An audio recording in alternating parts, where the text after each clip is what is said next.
This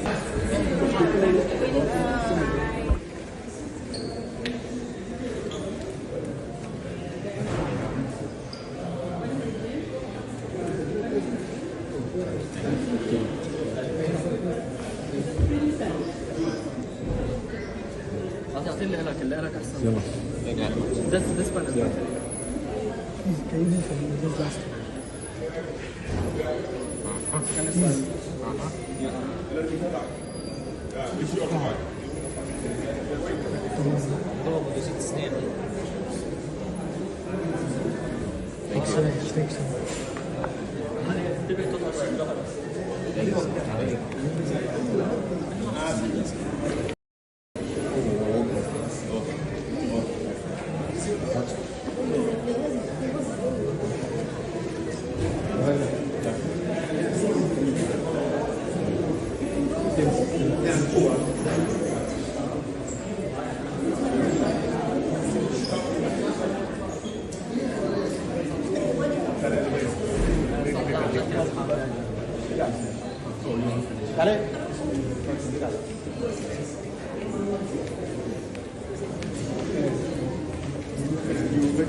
Essa.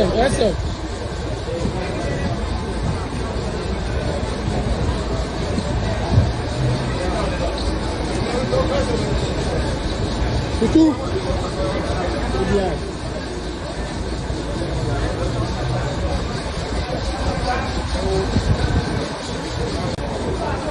Can you also go to business line? Can you sign here? Can I go in? Can I take it? That was just Lumba.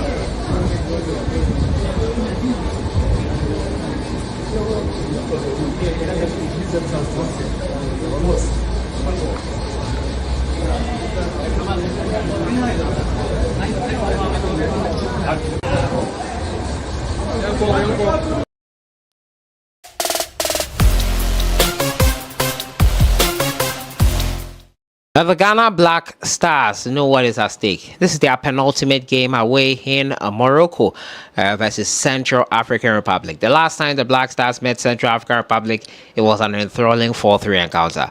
I don't want a 4-3 scoreline. I want a Black Stars win, and I don't want a mammoth of goals that we had in Kumasi. We'll have a look at the highlights here. Ghana in Morocco versus Central African Republic. Subscribe if you haven't. Click on that notification bell to get more updates. How to defend. They certainly caused Ghana all sorts of problems back in June of last year in that 4-3 win back in Kumasi. Long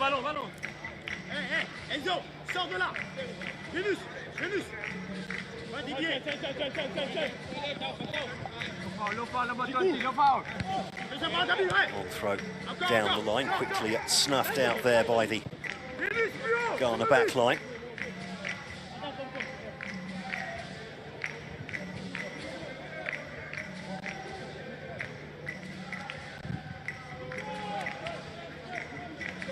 The disaster that was their AFCON campaigns. The ball comes across, flicked on at the near post and scrambled out for a corner. More and more sides now employing the long throw. Something that cycled back to the 1990s again. So effective though. Flicked on there at the near post. Good at battling there.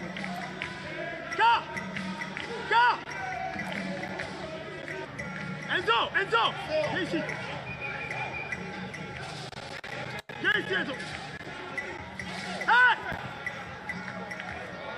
Goes to the back post, missed by everyone somehow, went through a crowd of bodies.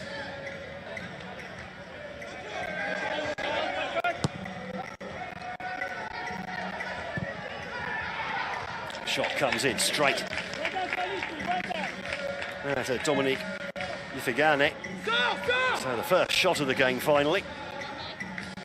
Good as though. Just was Saito really.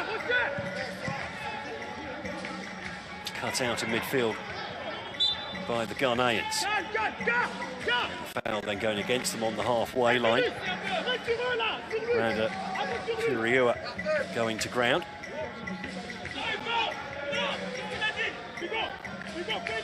Somehow Ghana going through their qualification group didn't win a single game. 3 draws, 3 losses, bottom of that group.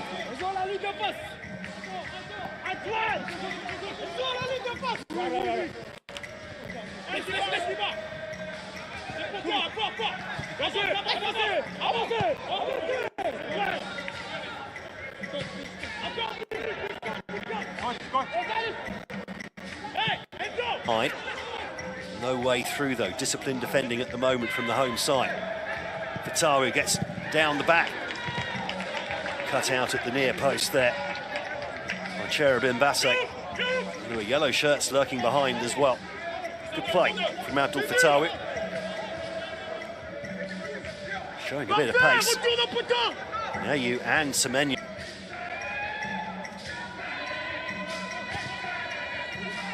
Just chips it towards the back post, and it's Semenyo that gets there first.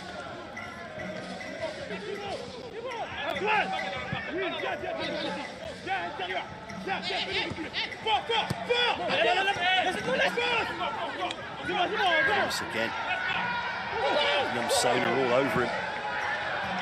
And now he plays the ball forward, and there's yellow shirts coming in behind. Here's Fatawu. Just about gets the ball under control. Now back to Yerenki. Kudus. Again. Oh, does ever so well there, Kudus. And now Fatawu is in behind as well. Just a little bit too much on the pass. Now he gathers it. He's got Yerenki with him. Ball comes in, but quite enough lock. 20 minutes in. Corner comes in from the right. Good delivery to the back post, and there's the opener. Lovely delivery. And Mohamed Salisu grabs his 2nd goal of the qualification campaign. Ghana very much up and running now here in Casablanca.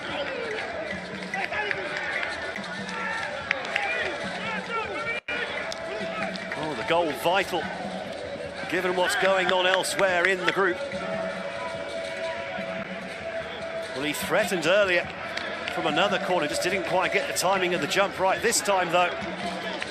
Bullet header in the back of the net, no chance really there for Ufegane. Questions perhaps over the marking. This will be the outswinger.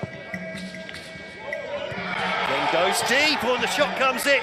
Scrambled clear, still not cleared, and eventually the ball lands on the roof of the net.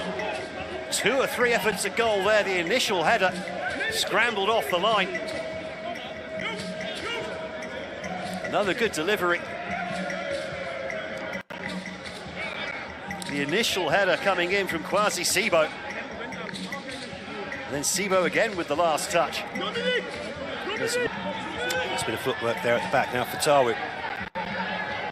Not Kudus. Cutting inside. Oh, and the ball in. Oh, and ball played over to this near side. Yerenki to Fatawu. Fatawu cuts inside, has to pop a goal.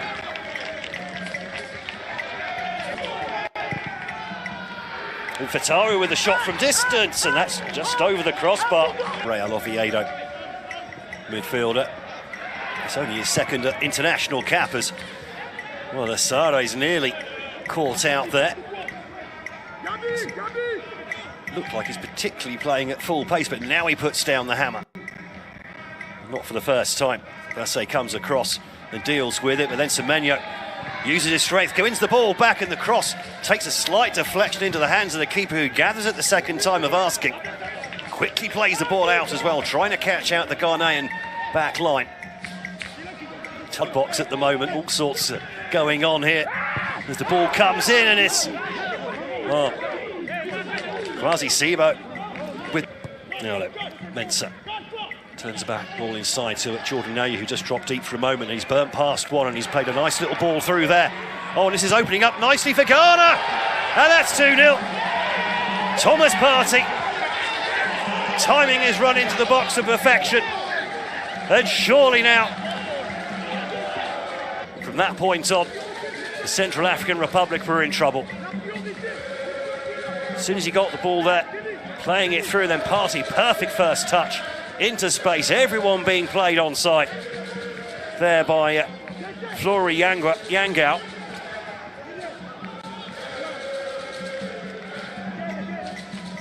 Thomas Partey then warming up there. Cross comes into the back post, the header beats the keeper and it's looped into the net for 3-0. 69 minutes in, the 3 points surely in the bag now. It's Alexander Jiku. Well, that's 2 games in a row the centre-back has scored. Scored the winner against Mali last month on match day 8. Looping header at the back post, the keeper leapt, couldn't get there. 2 men on the line couldn't stop it either.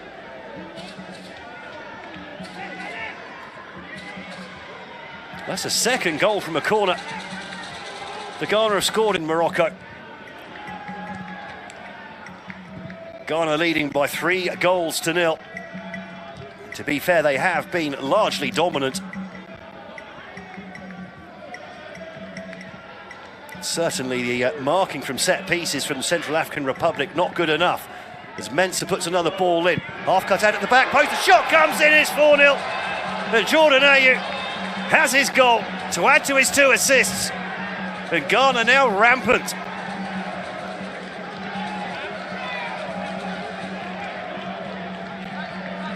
Seventh goal of the campaign for the Black Stars captain.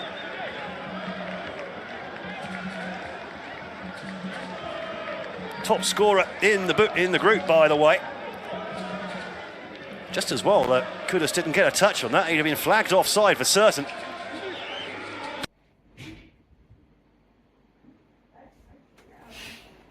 Third point on the board, 1 more point to secure qualification to the World Cup. Congratulations to the Black Stars. I'll see you guys in the next one. Enjoy your day.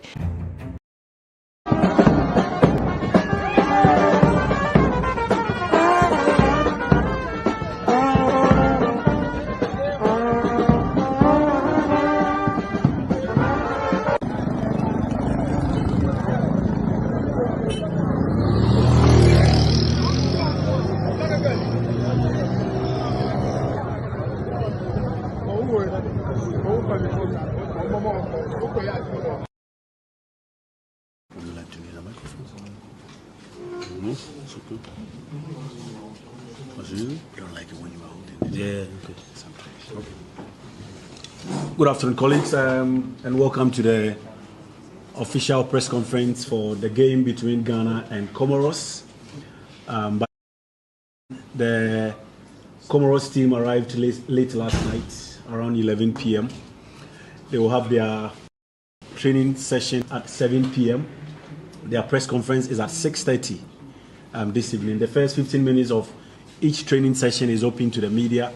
So the Black Stars will start their training at 5:30. The first 15 minutes is open. And then when Comoros also start at 7, the first 15 minutes of their training is open as well. We have the coach of the Black Stars here. First of all, kindly put your phones on silence.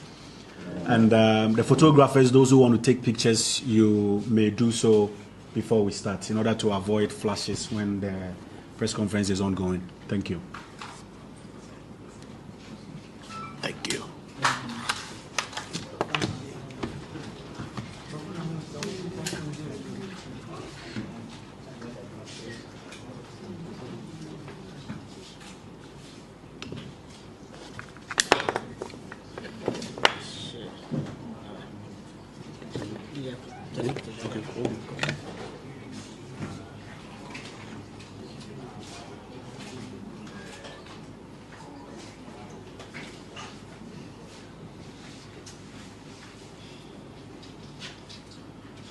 Okay, so let's start now. Coach, before I take the questions, could you please walk us through what has been happening since the last game we played against Central African Republic in terms of team news and how preparations have been? Yes, so far Everything went well. We arrived home safely. Surely the boys already having a lot of games at their clubs. This traveling is not that easy for them, but yeah, yesterday we did some more with those also who played. The day before we did a lot with especially those who didn't play, and today I think we will get into the rhythm and get us ready for tomorrow. But everything so far looks well, and yeah, we're happy for that. Okay, colleagues, your questions. Okay, let me start from my right. Coach, my name is Pakwisi. I work with Accra FM. This week, there is a lot of rumors and speculations that after tomorrow's game, the probability that you'll be shown the exit is very high. How is that affecting your mindset? And if it happens, would you feel betrayed by your own country, Ghana? Sorry, let's focus on the game. Unfortunately, he cannot answer that question. Thank you. Yes. Coach, my name is Sedi from LX24 TV. So ahead of the game, COMOROS literally have nothing to play for, and the Black Stars have a lot to still play for to definitely see qualification. How are you handling the team's mentality going into this game?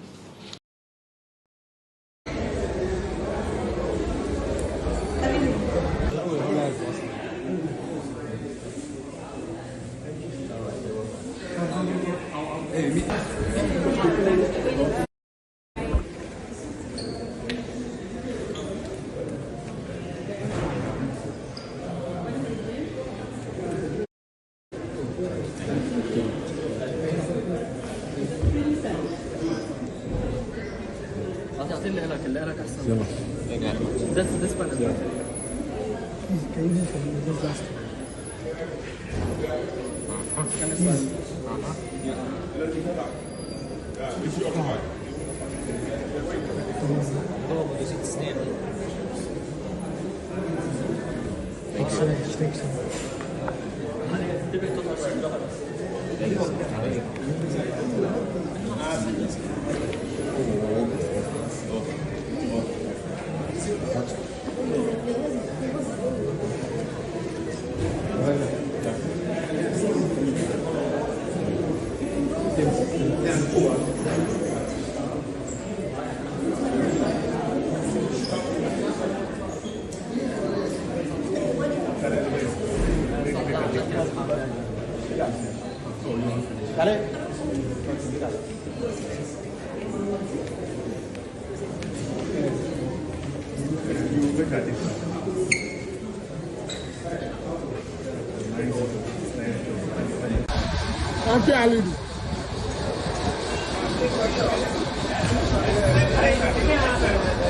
Yes, sir. Yes, sir.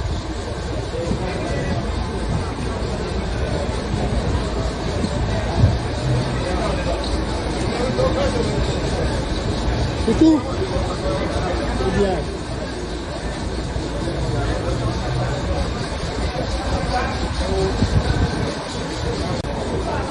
Can you also for me for business line? Can you sign here? Can I go in? Can I take it? That was PS Lumba.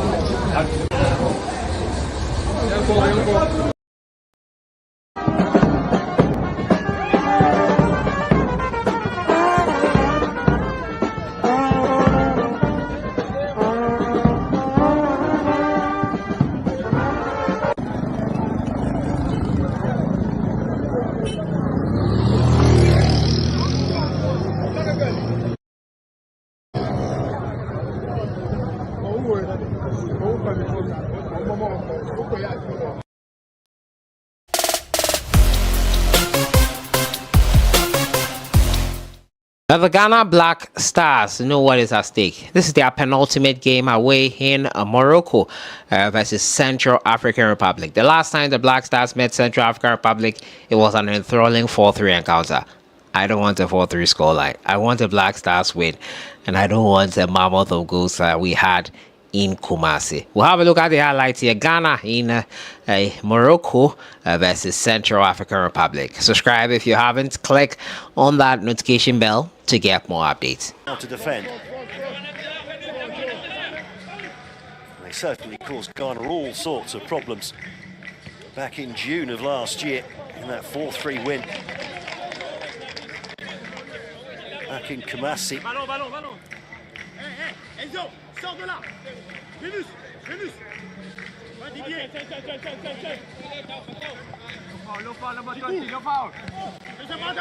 throw down the line, quickly snuffed out there by the Ghana back line.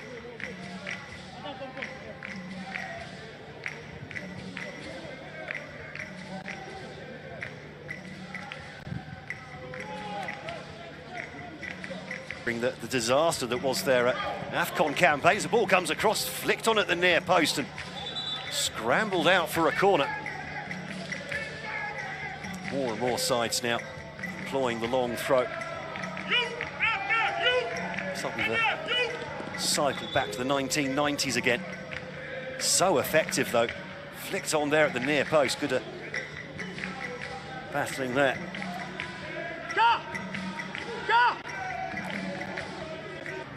Enzo!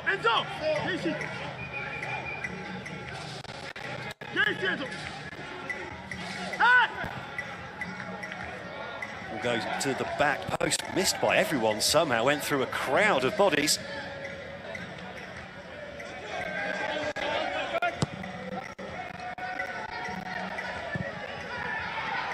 Shot comes in straight. That's a Dominique Ifigane. So the first shot of the game finally. Good as though. Just was Saito really. Cut out of midfield by the Ghanaians. And the foul then going against them on the halfway line. Randa Furiua going to ground.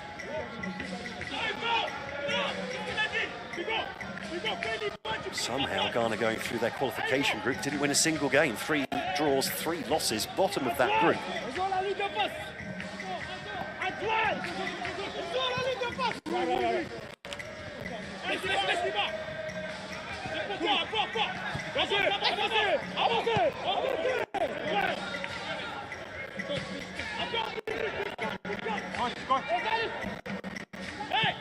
Hyde. No way through though, disciplined defending at the moment from the home side. Fatawu gets down the back. Cut out at the near post there by Cherubim Basse. There were yellow shirts lurking behind as well. Good play from Abdul Fatawu. Showing a bit of pace. Nayu and Semenyo.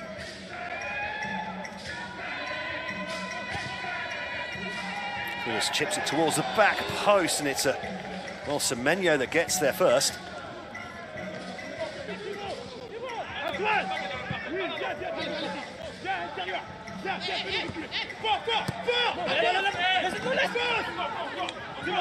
Once again, Namsona all over him.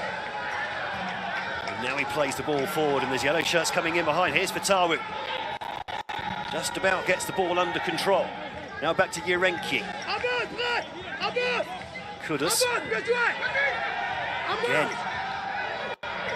Oh, does ever so well there, Kudus. And now Fatawu is in behind as well. It's a little bit too much on the pass. Now he gathers it. He's got Yerenki with him.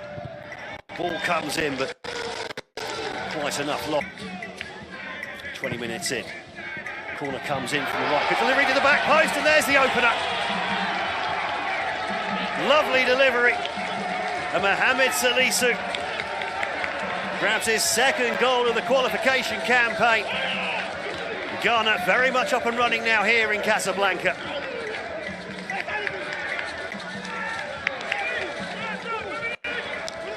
Oh, the goal vital, given what's going on elsewhere in the group. Well, he threatened earlier from another corner, just didn't quite get the timing of the jump right. This time, though, bullet header in the back of the net. No chance really there for Ifigane. Questions perhaps over the marking. This will be the outswinger. Then goes deep, and the shot comes in. Scrambled clear, still not cleared, and eventually the ball lands on the roof of the net. 2 or 3 efforts at goal there. The initial header scrambled off the line. Another good delivery. The initial header coming in from Kwasi Sibo. And then Sibo again with the last touch. There's a bit of footwork there at the back now for Tawu. Not Kudus. Cutting inside. Oh, and the ball in. Oh, and the ball played over to this near side. Urenki to Fatawu. Fatawu cuts inside, has to pop the goal.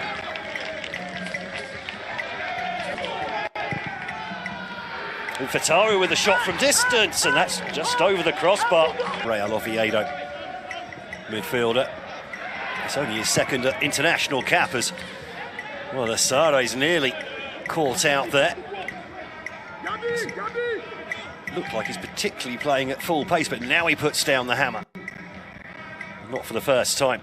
Basse comes across and deals with it, but then Semenyo uses his strength, wins the ball back, and the cross takes a slight deflection into the hands of the keeper, who gathers at the second time of asking.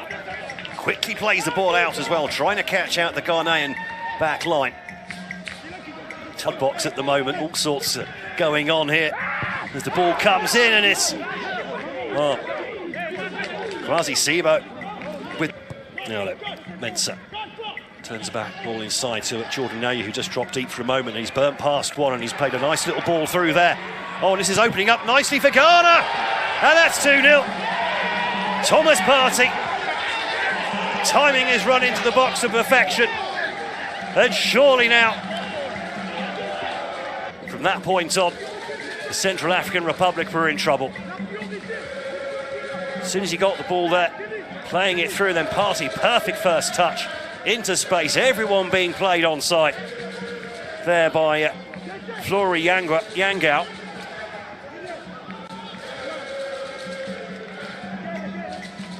Thomas Partey then warming up there. Cross comes into the back post, the header beats the keeper, and it's looped into the net for 3-0. 69 minutes in. The 3 points surely in the bag now. It's Alexander Jiku. Well, that's 2 games in a row the centre-back has scored. Scored the winner against Mali last month on match day 8. Looping header at the back post. The keeper leapt, couldn't get there. 2 men on the line couldn't stop it either.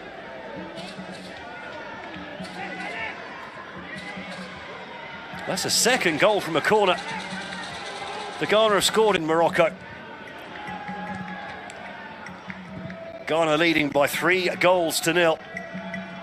To be fair, they have been largely dominant. Certainly the marking from set pieces from the Central African Republic not good enough. As Mensah puts another ball in. Half cut out at the back post, the shot comes in, it's 4-0. And Jordan Ayew has his goal to add to his 2 assists. And Ghana now rampant.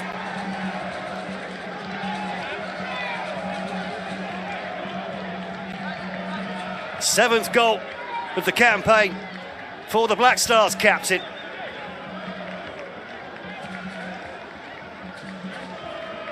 Top scorer in the group, by the way. Just as well that Kudus didn't get a touch on that. He'd have been flagged offside for certain.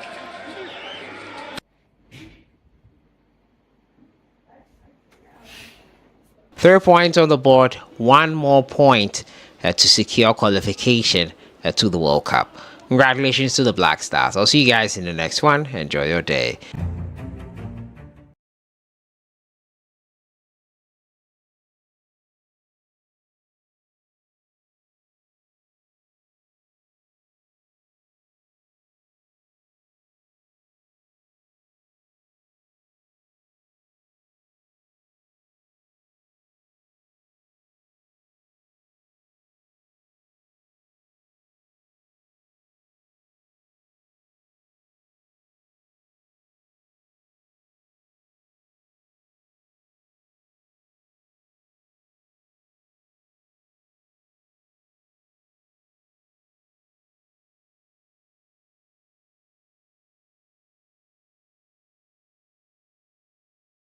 Accra Sports Stadium in Accra, Ghana tonight for the final day of World Cup qualifying series, knowing that avoiding defeat will be enough to seal their place at the biggest football fiesta in the world. I'm talking about the FIFA World Cup in 2026 right there in USA, Canada and Mexico. Don't forget also that the Black Stars of Ghana are targeting back-to-back World Cup qualifications, haven't qualified for Qatar 2022 at the expense of no prizes for guessing. Nigeria this time around, they just need a point and they will be home and dry for another World Cup qualification. Ladies and gentlemen, good evening and welcome to our live watch along for the World Cup qualifier between the Black Stars of Ghana and COMOROS right here on vivx Sports. My name is Wale. Adigun. I've got Timi away for company tonight, and together we'll be taking you through all of the action, not only from Accra. We'll also be taking a look at what's happening in Bamako as Mali take on Madagascar. Madagascar will have to do the unthinkable tonight because of the vast difference in the goals scored between them and Ghana. Basically, they'll need to score at least 8 goals and hope that Ghana lose against COMOROS tonight, which is definitely mission impossible. You want to say, but you know that with football these days, or in anything, impossible is nothing. All right, Timi joins, like I said, and remember, we'd love you to also join in as well. Remember to subscribe to our channel. We'd love to have you join the vivx Sports family, and make sure that you also share, like, drop your comments as well. We'd love to know your thoughts ahead of the game tonight. If you're in Ghana and you're looking forward to this game, call us up and let's know what you are thinking ahead of this big one that kicks off in about 10-12 minutes from now. The numbers will be rolling at the bottom of your screen: 081-361-97658. Once again, it's 081-361-97658. You can call us on mobile. You can also call on WhatsApp as well. And remember that you can also add the +234 if you're calling outside of Nigeria via mobile. Timi, good evening. Welcome to tonight's watch along. How you doing?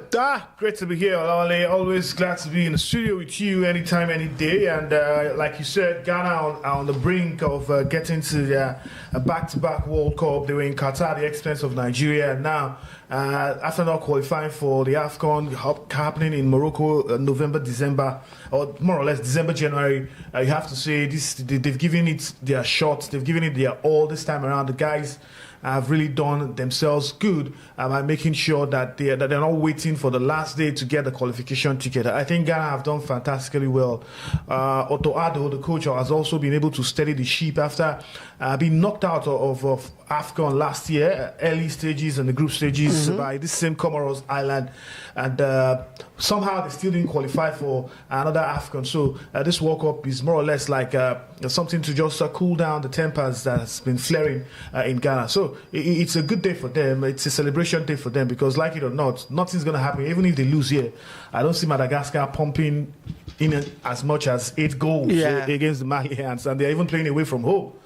So for the Ghanaians, it's a roller coaster. It's a day for celebration. All right, we'll see live pictures from Accra. It's a full house. Yes, Ghanaians want to be a part of history. You can see a lot of them jostling to get into the Accra Sports Stadium and watch their favorite side qualify for the World Cup next year summer in North America. The lineup's out, and if you are thinking that Otto Addo is going to, apply the handbrake and give a couple of players who haven't had a chance to play in the qualifiers, knowing for today's game is like a celebration of a sort, he has gone with Ghana's strongest lineup. Let's quickly examine that. Benjamin Asare has been their mainstay in goal, stays in goal, so no chance for Lawrence Atizegi or the third choice goalkeeper Joseph Anang to start tonight. So Benjamin Asare is in goal. There's Alidu Shaidu, Jonas Ajete,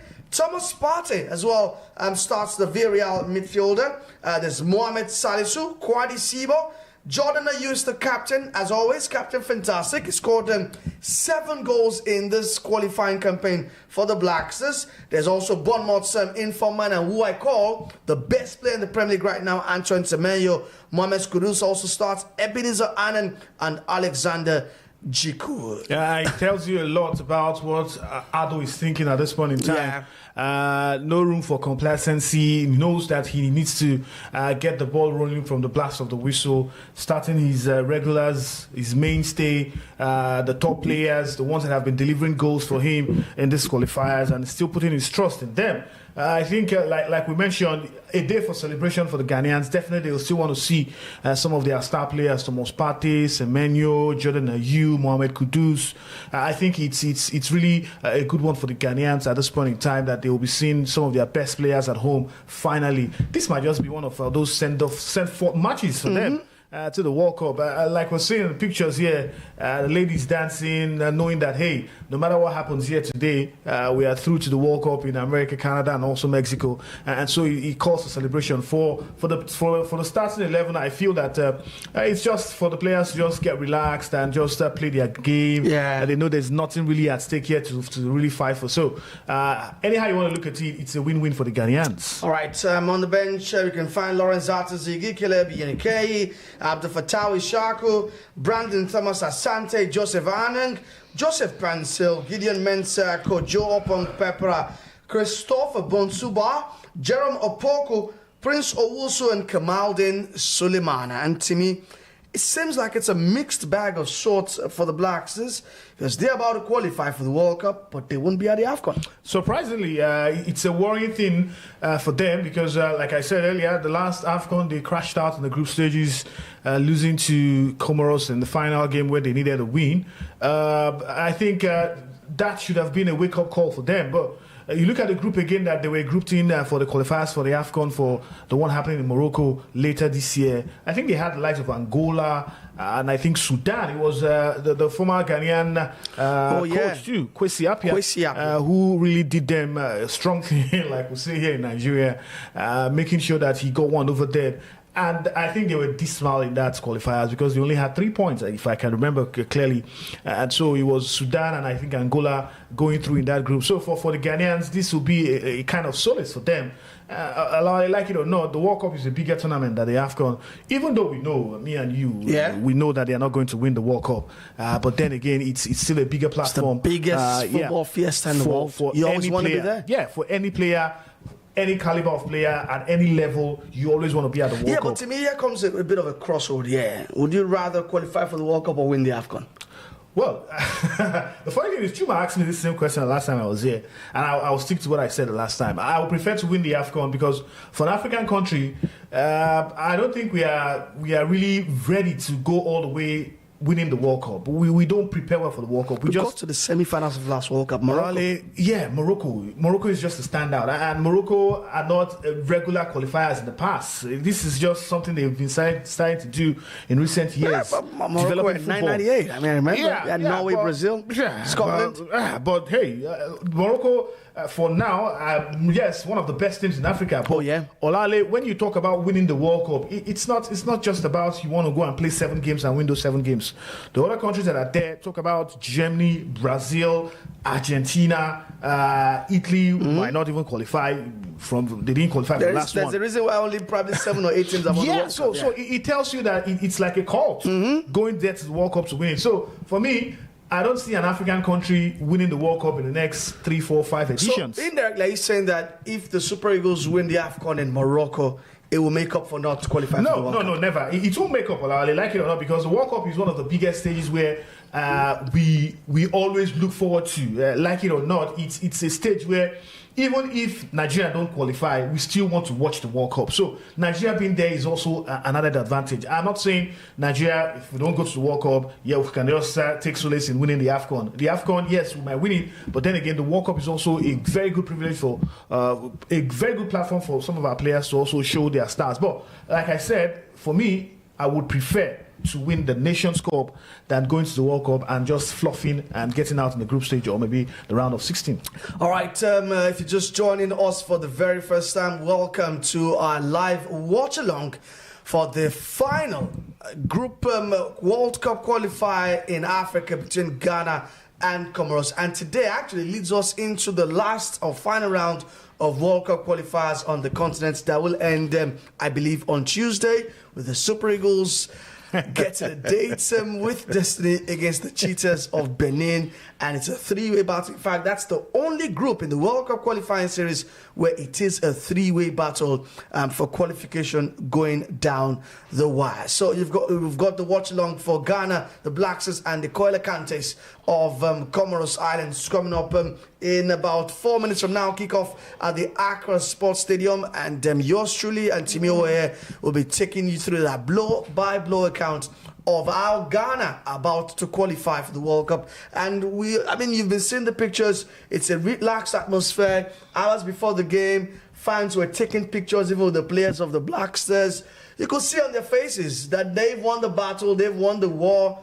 They just want to chill out tonight. Yeah, for the Ghanaian fan, the average Ghanaian fan here, he will be delighted, he will be elated at this point, because the sorrow, knowing that you're not going to play at the AFCON in December, is one thing aside, and also understanding that, hey, after the AFCON, the World Cup in America, we're going there. I think it's a relief for them, and you can see from the pictures we are getting over from the Accra Sports Stadium, they're really happy about this one. You just have to give it to the Ghanaians. They've been able to buckle up themselves and also find a way to just get past that fact that they couldn't qualify from a group having Sudan, having Angola, and not qualifying for the AFCON. It was a terrible, terrible one for the Ghanaians.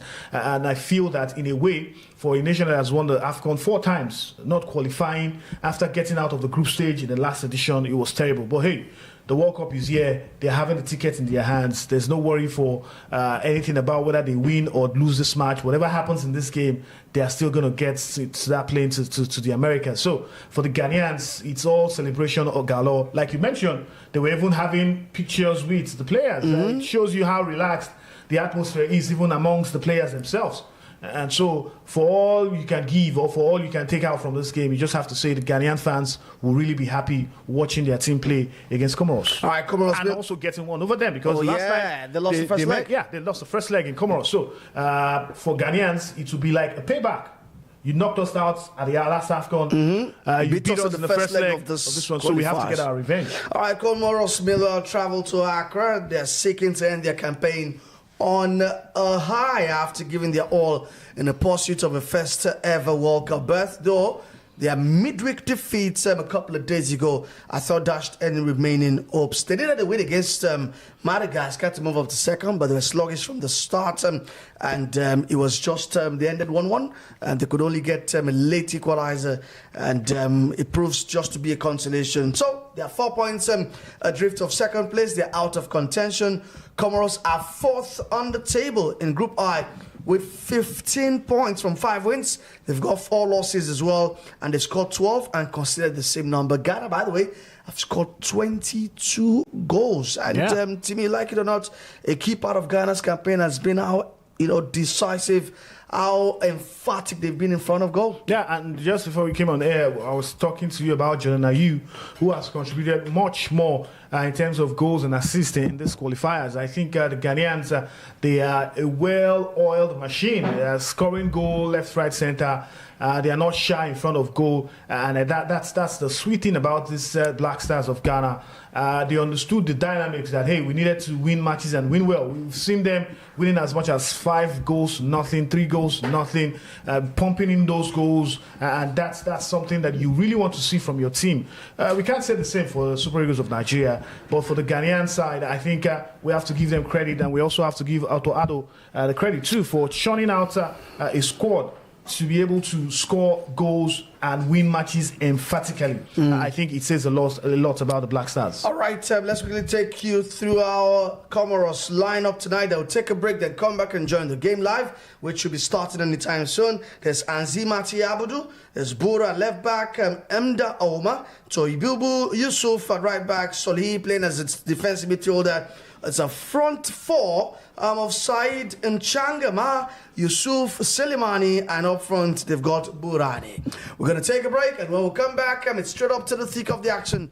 Ghana seeking qualification, sealing qualification, and celebrating qualification tonight in Accra as they take on Comoros.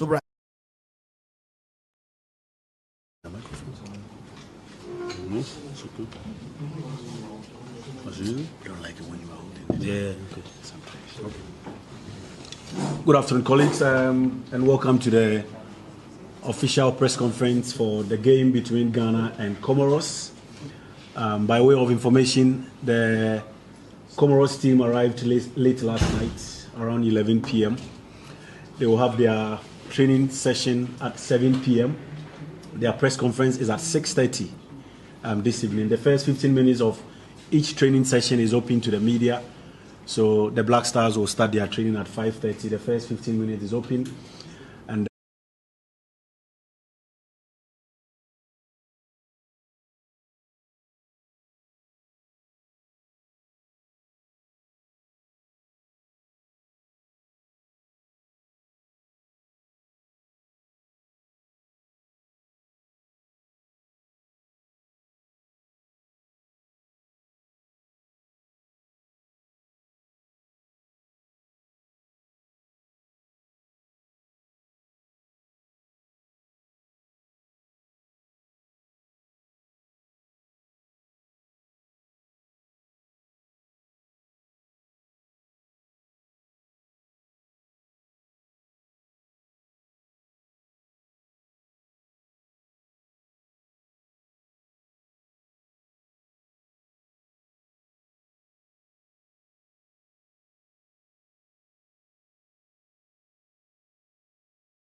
It's kickoff already at the Accra Sports Stadium. It's a full house.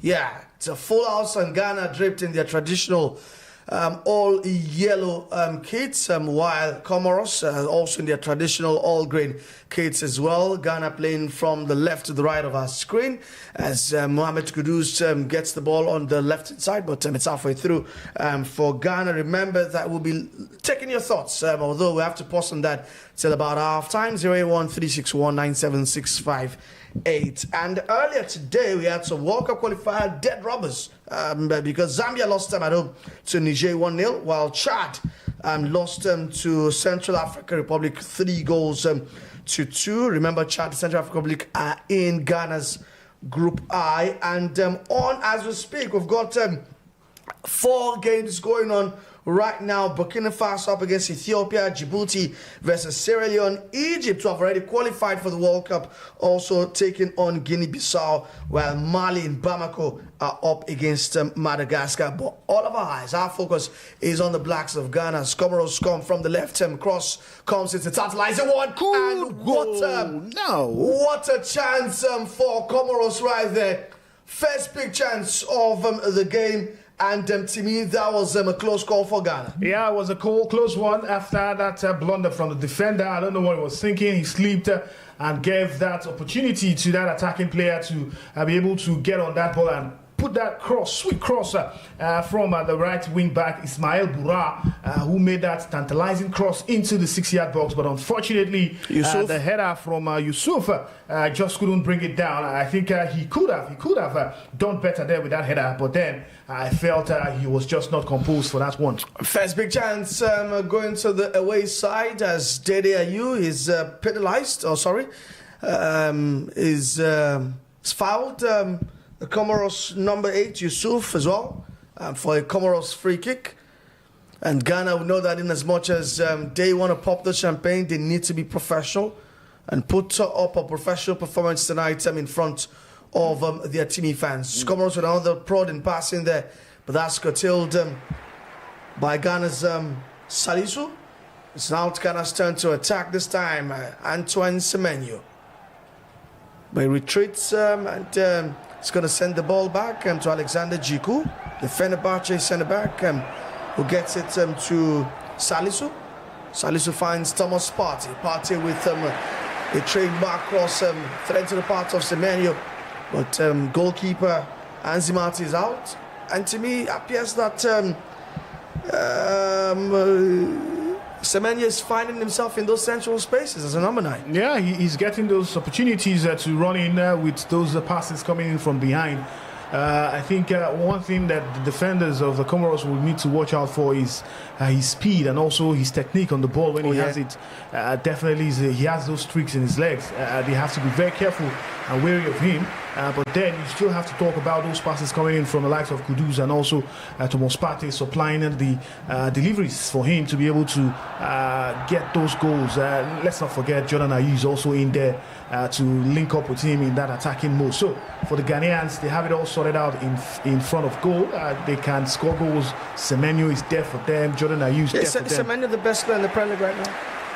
Well, you can bring that 6 goals, 3 assists. You can argue it out and say yes, he's the best player because at this point in time he's scoring plenty of goals, and he's also in very fine form from last season that we saw him. He's also still showing forth that quality of his at Bournemouth, even though they've lost so many players. But then you still have to give credit to Semenyo for stepping up in that squad. I think he's one of those players who really is churning out the results quietly in the Premier League. I don't know why big clubs are not gunning for him, but I remember we had a conversation where you were trying to... I thought it was the apparent to Mo Salah. Likening him to Mo Salah, but then you just have to say, playing for Bournemouth might not really doing well for now, but then he's doing well, he's scoring goals, he's giving the assists, and he's in top-notch form. All right, Ghana consider free kick as Comoros have a chance to come forward.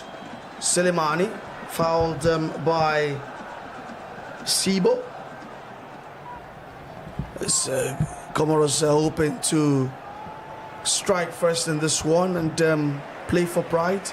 Wrap up this qualifiers with their heads held high, but you can see the Ghanaian Timi fans. They've come all out. You get a feeling that at full time it's going to be the crowds encroaching the pitch, right? Celebrating their World Cup qualification. They might, because at this point, anything to savour that ticket will be delighting for the fans at this point. And knowing that they are already through to the World Cup, and that could just bring in more celebrations once the referee whistles the final matter for this match. But like I said earlier, the Ghanaians are really just happy that they are in the driver's seat to qualify for the next World Cup, back-to-back World Cup they will be appearing at. It's a good one for them. For me, I feel that they've done their assignments well, they've done their homework well, and they just have to give it to Otto Addo, who has been consistent with the coaching matters with the Ghanaian football. All right, Ghana gets a bit physical in the early stages, considered a couple of fouls, and the latest is Seydou on Changama. And there seemed to be a bit of stoppage, but players resumed. That was a poor pass to restart play from Comoros as Sibo picks the ball in midfield and finds Seydou. Ghana trying to build up slowly. Thomas Partey now with the ball. Finds Jordan Ayew is dropping into those pockets of spaces, trying to orchestrate play. To me, it's very obvious here that Ghana don't need to rush things. You can see the lack of urgency, and you cannot blame them at all. You can't, because why in a hurry? Why are you trying to hurry up to score goals when you're at home, you are in control of the group? You just need a draw to seal your qualification. Even if you lose this match, you don't expect Mali to lose to Madagascar by as much as 9-10 goals at home. So for the Ghanaians, it's a relaxed atmosphere, and they already have the kitten in the bag. So I don't need to force about anything here. Just play relaxed football. And let's not forget, these guys will still need to go back to their club healthy. And I think that's what they will also be watching out for in this game, not to curb injury, unnecessary injury at that. Like we stated before this match started, you would have expected Otto Addo to start with the fringe players, but no, he's gone with his best of his 11. And for this best of 11, I think they want to also watch their legs because they'll need to return back to their club healthy. Yeah. And for me, I feel they just need to take it easy here. Comoros try their best to bring out the Ghanaians and play them in their own half, but then the Ghanaians are also still running up and down and making sure that they are trying to put pressure to win back the ball. Can I also tell you in this moment that Ghana's qualification is signed, sealed. and 99% delivered. Why? Because Mali have taken the lead in Bamako against Madagascar. So they are now looking for 9 goals. And plus the fact that they'll be hoping that Comoros beats Ghana. Yeah. And so the job has just become much more difficult, you know, for, you know, Madagascar. And I'm sure that the Ghanaian fans will have gotten wind of that, and they're in celebration mode as we speak. It's a full house, like we told you earlier on, as Ghana take their time trying to prize open Comoros Island. Yeah, we're gonna start with a slow pace, but Comoros picking things up. That's another foul. Sibo will go into the book. And that was a reckless one from Sibo, if you ask me, because he wasn't running to the post at that point. He could have just still, it was a lazy tackle from Sibo, honestly, because you could have just still followed up on your man and just track him to your other man at the defense, come up to close him down. It was really unnecessary from Sibo to go for that tackle. And early on, as early as the 11th minute, you're getting a yellow card. Says a lot about how you're going to now maintain your status in this game, not to get another second yellow that will just fetch you a red card. So for Sibo, it was a careless tackle there, a lazy one at that. But then the Comoros guy will take that for a free kick. Kwasi Sibo in the books. And Comoros free kick in the center circle, taken quickly. Comoros have, you know, look a bit threatened on the break. We saw that first big chance go to Yusuf. Should have done better. They have a throw on the near side here. And Captain Njanga takes it quickly. Sibo still very much in the thick of the action. Sees out the ball for a throw-in. Bora will take. And I don't believe that's a foul throw. And the referee will allow him to take it again.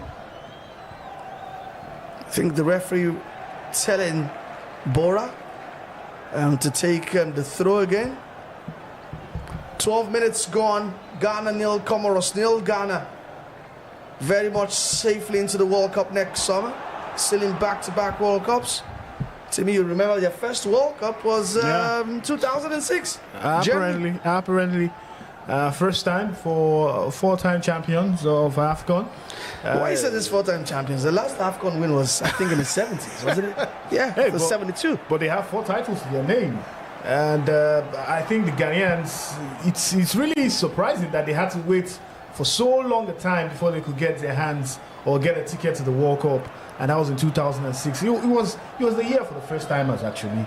Likes of Cote d'Ivoire also getting that ticket that year. Angola doing one over us. The head-to-head rule came into 4. Not forgetting Steven Keshi's Togo too, getting that qualification. And I think for the Ghanaians, ever since that time, I think the best appearance they've had was getting to the quarterfinals in 2010, where South Africa hosted. But they've not shown that grit. Last time at the World Cup in Qatar, they were just flashes of good performances from them, especially against Portugal, where they lost that game. But I just hope that this time around they will be able to go as far as possible in America, Canada, and also Mexico. All right, let's hope that happens. A goal kick to Ghana with Comoros prodding. And Ghana, remember, also had to go through the playoffs last time out and deny Nigeria place at the Qatar 2022 World Cup. Although their best outing still remains the World Cup that Africa did host, South Africa 2010, when they got to the quarterfinals and controversially lost out to Uruguay. Ghana with a cross there. But the goalkeeper, Antowizi, is out. Quickly to punch out, but Ghana still asking questions. As Ghana tried to prod. Sibo with the ball again. Well, Ghana will have to go back and regroup. And you have to give it to the Ghanaian Football Association too. I think they only missed out on the 2018 World Cup in Russia since the first time that they qualified in 2006. Because for me, I feel for a country as big as Ghana, you expect them to always qualify for the World Cup. But having missed out on Russia 2018, they went to Qatar and now they're going back to the World Cup.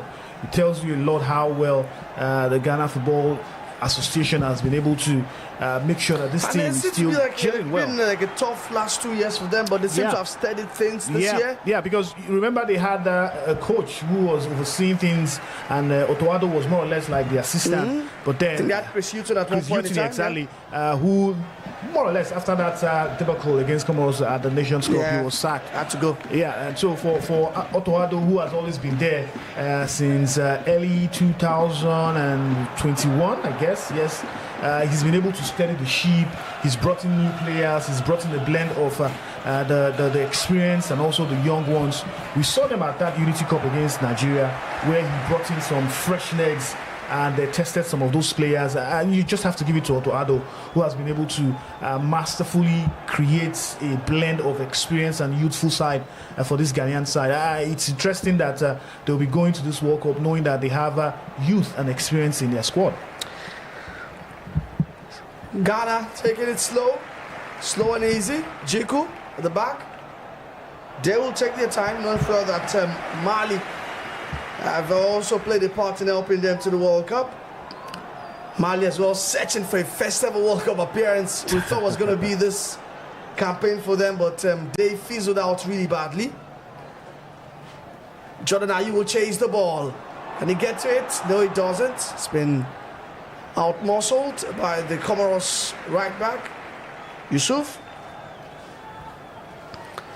Comoros will attack again. A lovely pass to the path of Yusuf, who missed that big chance early on in the game.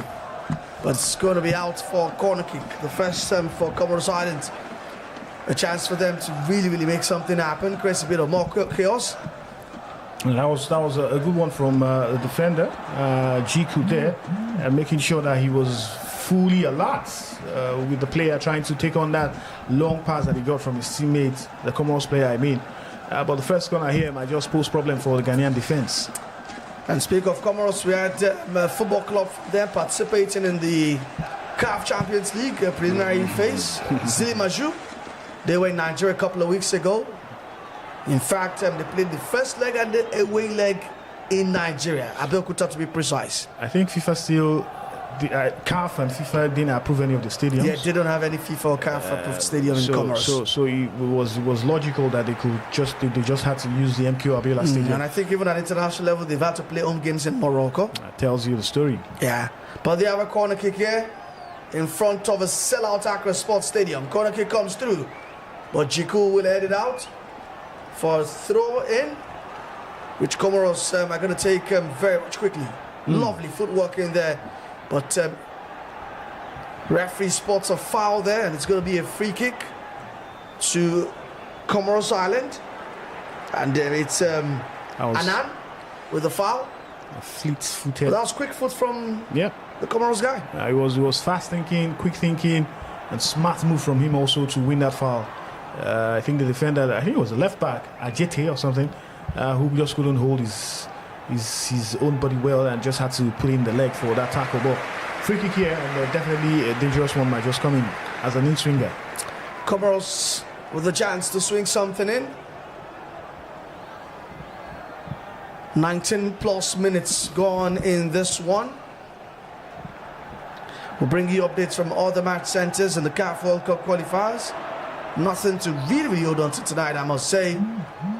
Benjamin Asare will take that easily and just rolls the ball to the path of Thomas Sparty, who is most likely, I mean, sporting an apparel almost close to what he also wears at club level, right? I mean, this is international Villarreal. The yellow submarine. The jerseys, I think he'll be used to yellow by now. Yeah, of course. Of course. Only that this one has some black stars. Yeah. Let's tell you that Egypt still lead Guinea-Bissau by a goal to nil. They've qualified for the World Cup. Timi, 4 North African teams are going to the World Cup. Well, it's been expanded. Out of the 9 spots for Africa. Yeah, it tells you a lot how well they play football in the North African side of the continent, and it also tells you that they are a more serious nation. I remember the last World Cup that Nigeria appeared at. Algeria were also in our group. We stopped them from going to that World Cup, but now we've seen them qualify for back-to-back World Cups. I think the northern teams are taking advantage of the numbers of allocations allotted to Africa at this point, because you're giving Africa from 5 slots now to 9 slots, and it's instead of seeing more teams maybe from the South African side, the Central African side, instead we're seeing more from the North African side. It tells you football is way high up there in North Africa, and almost all the Northern African teams are there at the World Cup. Algeria, Tunisia, Morocco, Egypt, the major teams in that North African cycle are in there in the World Cup. You look at West Africa that used to dominate African football. You can only talk about Ghana, maybe Senegal, Cameroon struggling there to find a way. Let's not even talk about Nigeria. Let's not even go there. So for the North Africans, they've shown the way that, hey, you're increasing our slots on the African side. We're going to take that slot. We're going to take that chances and use it well. And now we're seeing 4 out of the 4 North African teams going to the World Cup. It's a fantastic one for them. All right, a COMOROS player needs medical attention. That's Bora. And that has altered play for the last almost 1 minute. Is Ghana prepared to take a free kick from the right side of our screen here? Jordan, are you standing all over that one? It's the captain, fantastic for Ghana this qualifying campaign. 7 goals. I think we have to be competing with maybe Pierre-Emerick Aubameyang. Yeah, has also been a goals king in this qualifying series. only that his nation is not going. Unfortunately, I mean, he's also scored 4 goals in the last game and still got sent off against the Gambia. Although they're taking it down to the wire in that group. Free kick comes in. Ball still very much in the box, but Annan trying to eat it on the half volley. But that was an unsuccessful take, as COMOROS will come forward with Selimani.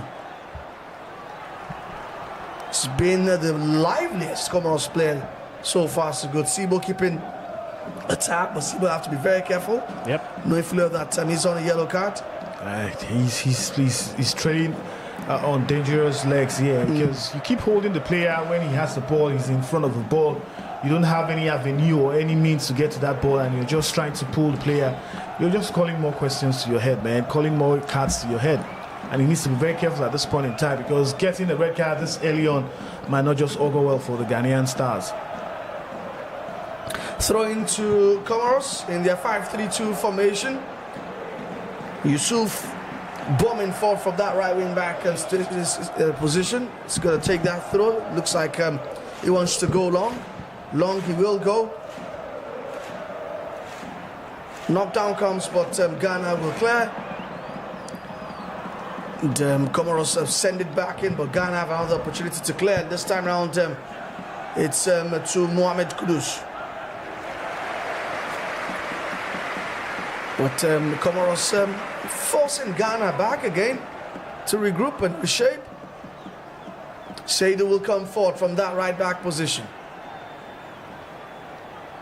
Finds Alexander Djikou, who plays his football in the Turkish Super League with Fenerbahce. Jordan Ayew drops deep again, but will have to go back. Finds Salisu. Ghana just trying to work their way up front. And I mean, I have to admit, I'm impressed with the state of the Accra Sports Stadium, the pitch. I think it's been relayed. It was an eyesore. And this follows recent news that the Ghana Football Association, led by Kweko Okrako, are planning to remodel and refurbish at least 4 to 5 stadiums in Ghana. They definitely need that. Yeah. Apparently, they are one of the powerhouses in African football, and you expect that Ghana shouldn't be playing their home matches away from home, like we've seen with some nations on the African continent. But like you said, refurbishing is one thing. Another thing is maintaining. Yeah. Because the African culture, especially Nigerian culture, we don't maintain most of our stadiums, except maybe just for one. South Africa has over 10 stadiums that they can use at any point in time. And so for the West Africans, for other African countries, they need to really sit down and start thinking about infrastructure and how to maintain the infrastructure that they build. It's not just building infrastructure or trying to refurbish it when you have qualifiers, but making sure that you maintain it to optimal standard. I think that's the key thing for development in African football. All right, Ghana gradually asserting dominance. Semenyo in that unfamiliar central role. I think it's taken a while for him to really get used to. I think I like the way Jordan Ayew is playing this match here today. He's trying to come into the midfield, go towards the left side, come into that attacking role also to combine with Antoine Semenyo. I think he's doing a fantastic work. Not forgetting Kudus also doing a very good work here as an inverted right winger. But Ghana lose the ball. Comoros have it back now. So they try to build things from the back. Said with the ball now. He'll find Bora, who is back up and running. He's recovered from that knock. He's been satisfied fit to go on with the game. Choi Bubu now finds Sohili. Yusuf drops deep to get the ball. It's back to Yusuf Umchanga. That's the captain. Lovely pass to break the line. Comoros with a chance to come forward here.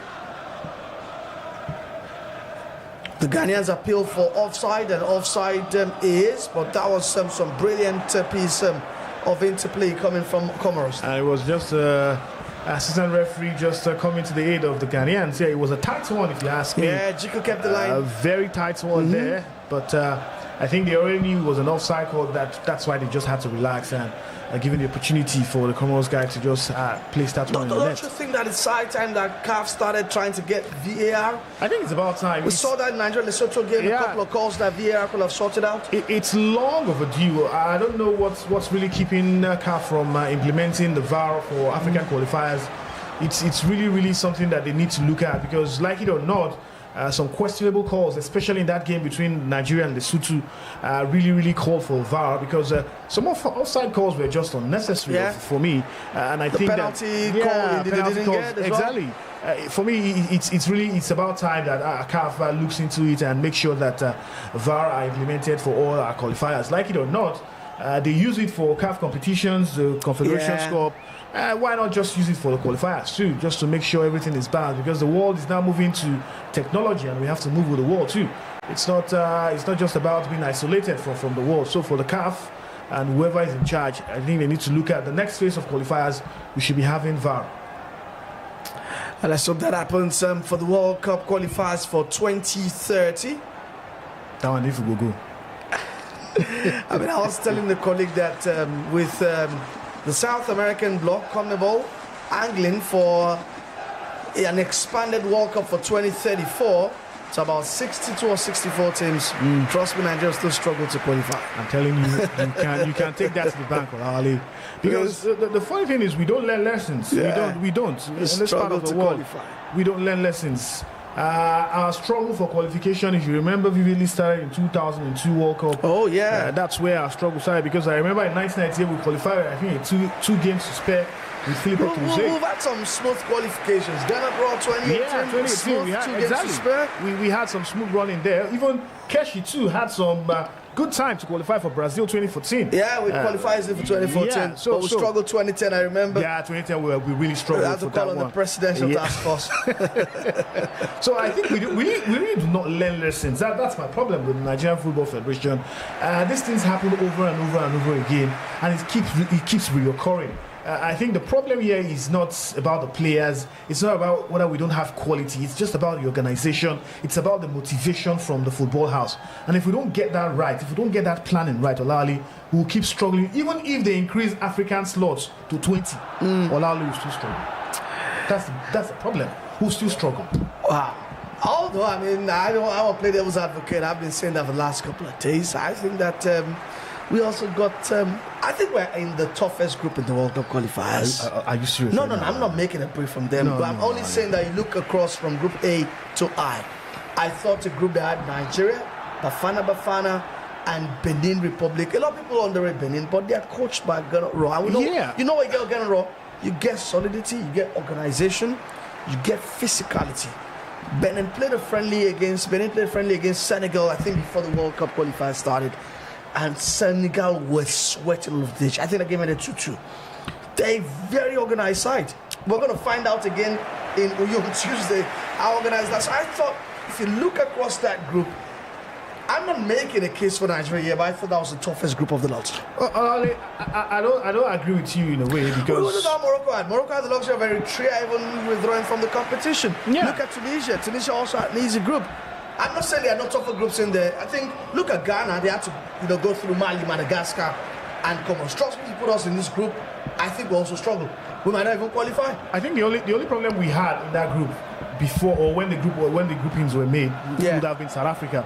I don't think Benin Republic should be a problem for Nigeria in any way, in any form. For me, I mean, you're looking at the name, but I think that because of the manager they do have. Okay, agreed. Because managers can elevate a team. Yes, but then we played them at the same AFCON qualifier. And we beat them. They beat us in the World Cup qualifier first leg. We beat them 3-0 in They New York. beat us not in front of their fans. They beat us at the neutral ground. I can't. That was in our fault. It's our fault, because for me, I feel that the Nigerian players were not serious enough in that match, especially away from home on a neutral ground against the Beninois, when we scored first and we couldn't hold on to our lead. I think you have to blame the players for that. But trying to make the group look like it was a very difficult group for us to have gotten out from, come on, Lesotho, we couldn't beat Lesotho at home. We couldn't beat Zimbabwe on a neutral ground. Olawale tells you a lot about how disastrous this team has been from the get-go. Back to Accra, where Dedia has been fouled by Yusuf, and Ghana have a free kick. This is from like how many yards to it? About 22 yards out.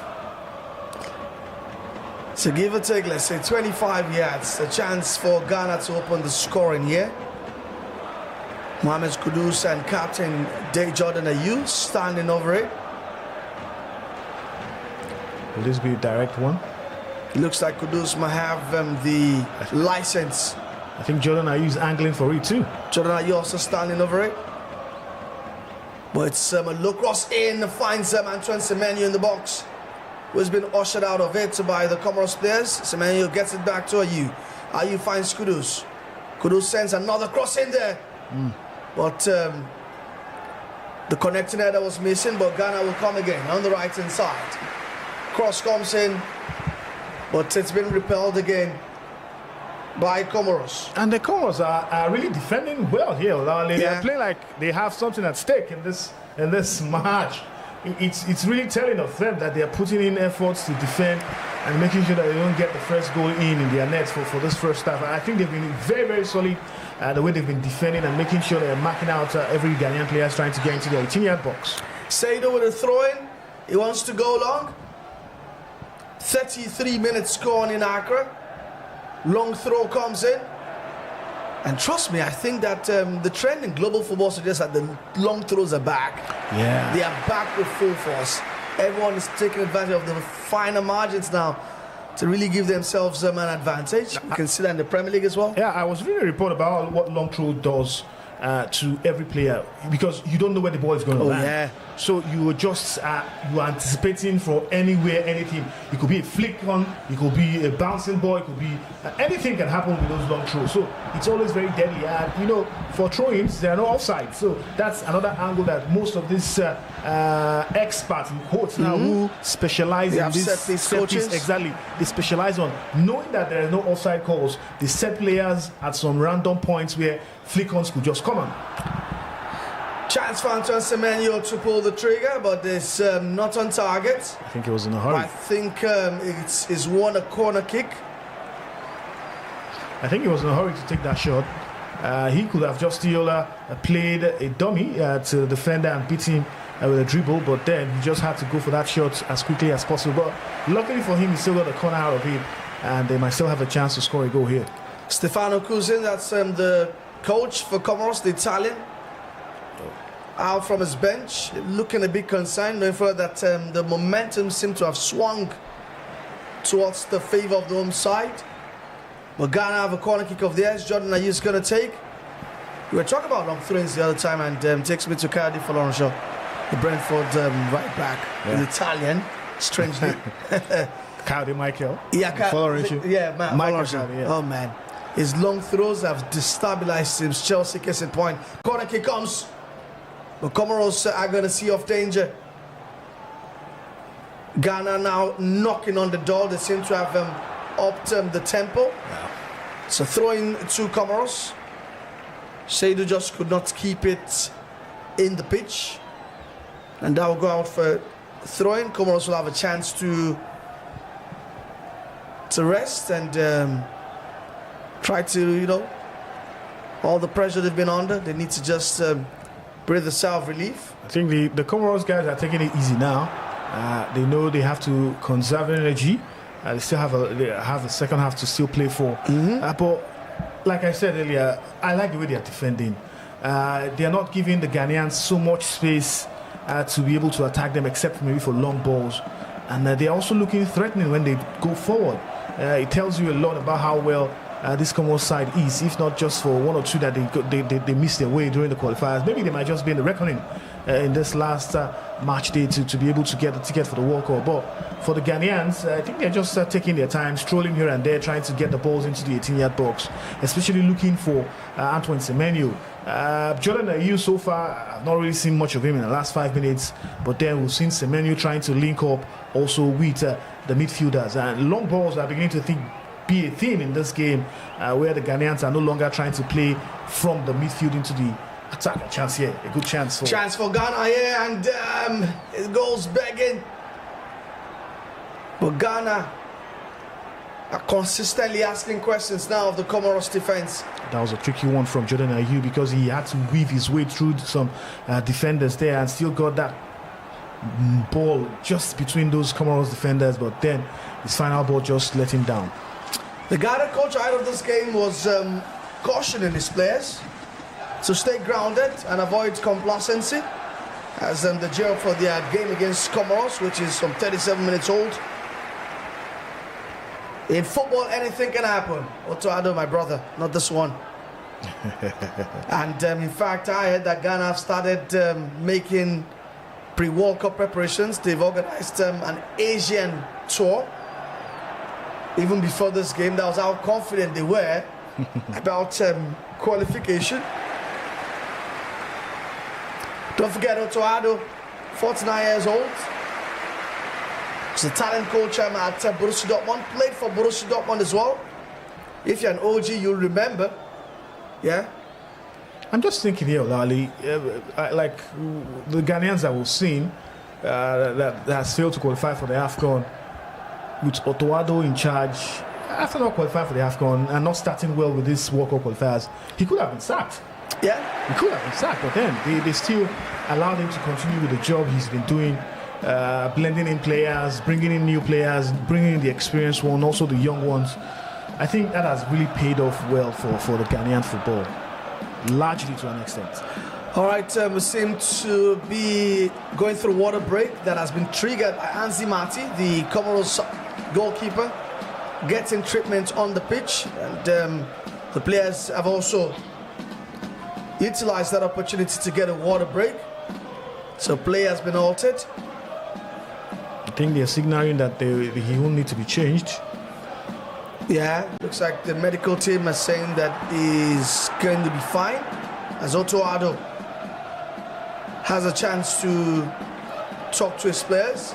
We'll be urging them to go for the win. At least let's sign out with the win in front of our fans. Yeah, and definitely you have to say, to give the fans something to cheer about, because when the fans come to the stadium like this, they want to see goals. Remember Super Eagles, when they're playing, you hear the fans crying, all we are saying, give us one goal.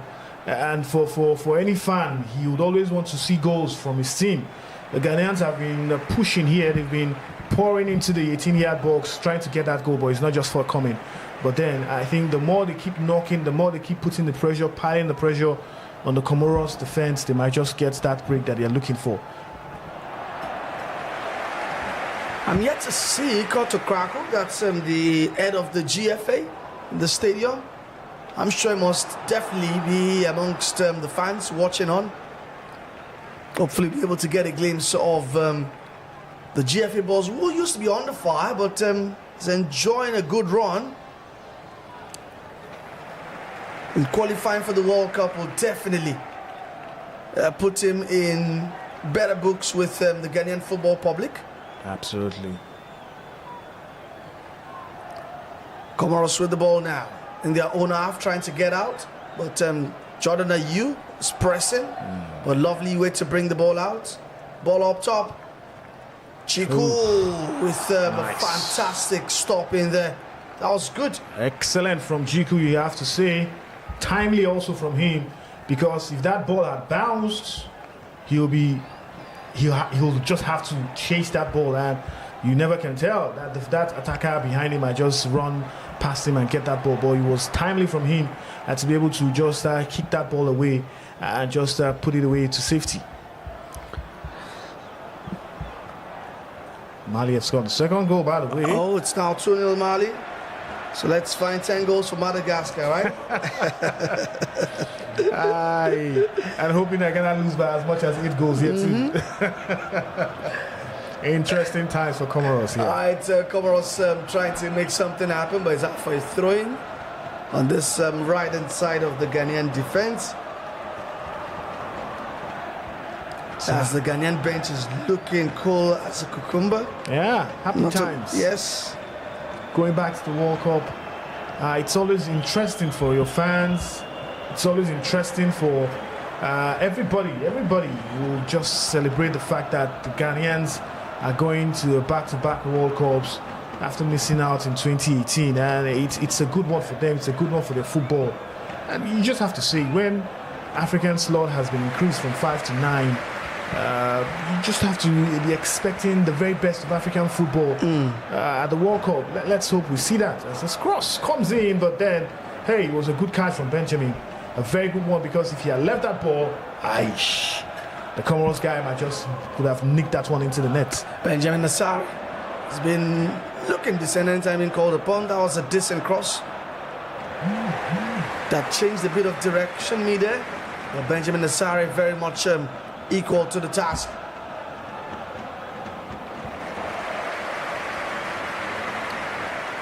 Ghana will need to lift the fans with a goal in here. Absolutely. Lovely footwork from Mohamed Kudus. The Spurs winger sends a cross in, but Comoros are going to get that one out for a corner kick. Timely defending from that Kudus' cross. It was a good one, good take from Kudus to be able to put that cross in, but the defender for Comoros was just in there to just knock that one out for another corner. It's another corner kick to Ghana. Can they really make something happen before halftime? We're closing in on the halftime break at the Accra Sports Stadium. Ghana 0, Comoros 0. Live watch along commentary right here on vivxsports. Remember to subscribe to our channel. Corner kick comes in, and looks like it's going to be out for another corner kick again for the Black Stars of Ghana. Ajete. His corner his head had been diverted out for another corner kick.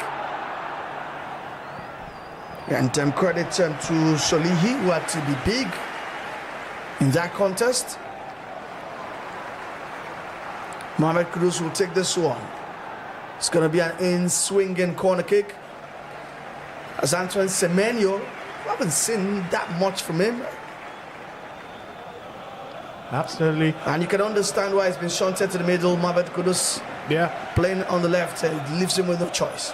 Definitely, he needs to play from that center role in attack. Corner kick comes from Kudus. Comoros still get it out again, but Ghana will lay siege on that Comoros front of the box.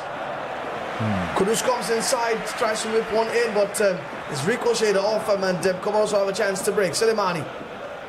Well, Selemani has been caught napping on the ball by guess who, Antoine Semenyo. Slow thinking there. He could have just played that pass and run in for another pass from his teammate, but hey, he was just thinking what to do with the ball, and that wasn't really smart from him. Just when you had the counter to be able to pressure the Ghanaians who were short in defense, you were still dilly-dallying on what to do with the ball. Ghana not looking cute with the ball, give it away easily. Bora, fantastic way to bring the ball into midfield. Selemani once again, he knows he has to do better. Strong the ball to Burani. Burani finds Yusuf. Yusuf to Mchamanga, the captain. As Comoros, reduce the tempo a bit. They know half-time beckons, and like Timi said, it's to really reserve the energy levels. 2 minutes will be added on. Why 0-2? Why 0-2? 2 minutes will be added on in this one at the Accra Sports Stadium. The fans won't be too disappointed. They know that the World Cup ticket is in the bag. Yeah. That's the ultimate. It's a case of the Ghanaian team trying to play relaxed football and not trying to put pressure on themselves to get that goal. But the only thing that I think they've been able to do well is snuff out the attacking play from the COMOROS guys. They've been doing that pretty well. So far, so good. But the combination of the midfield and attacking players trying to combine and get that goal has not really been smooth for the Ghanaians.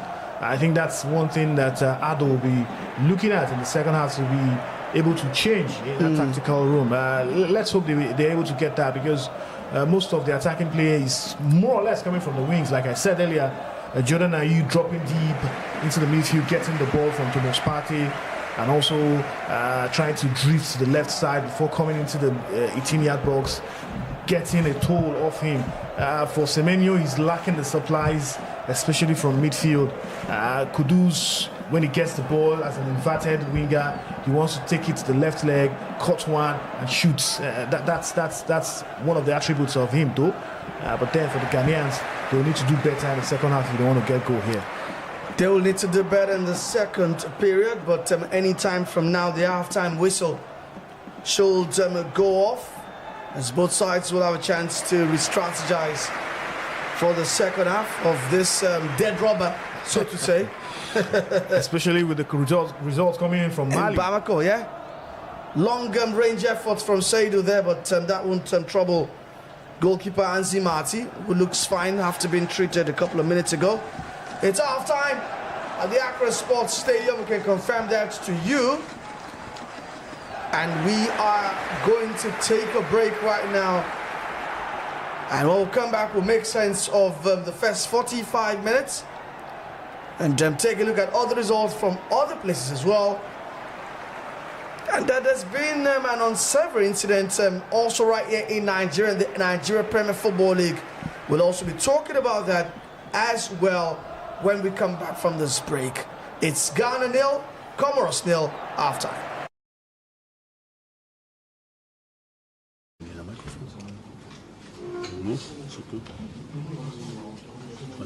Don't like it when you are holding it. Yeah, okay.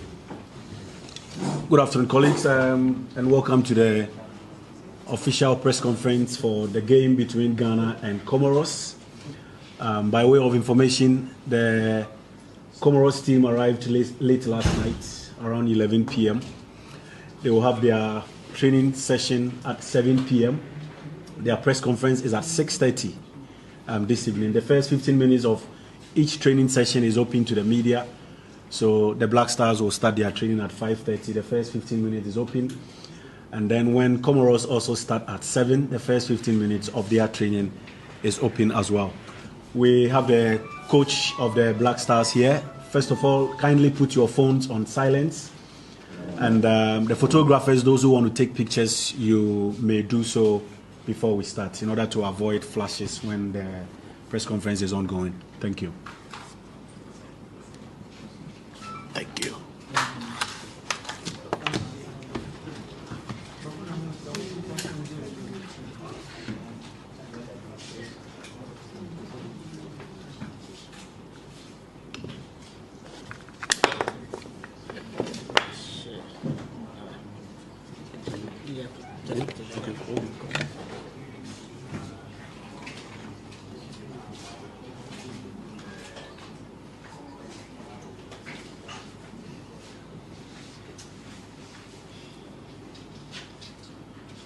Okay, so let's start now.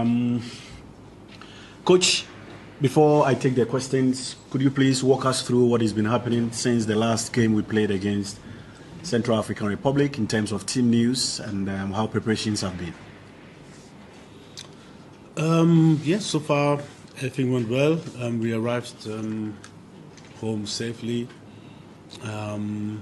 Surely the boys already having a lot of games at their clubs. This traveling is not that easy for them, but yeah, yesterday we did some more with those also who played. The day before we did a lot with especially those who didn't play, and today I think we will get into the rhythm and get us ready for tomorrow. But everything so far looks well, and yeah, we're happy for that. Okay, colleagues, your questions. Okay, let me start from my right. Coach, my name is Pakwisi. I work with Accra FM.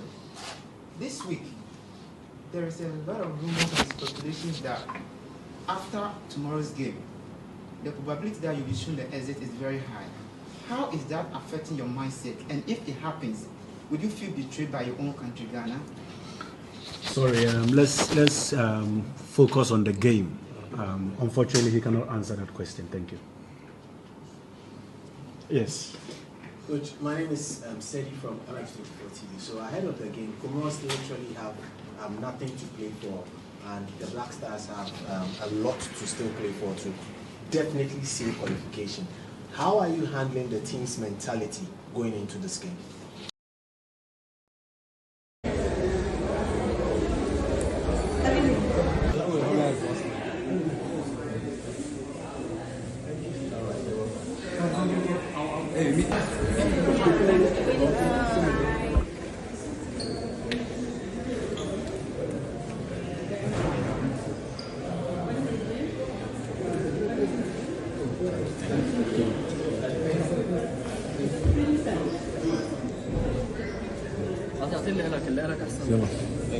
This one is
Yes, sir.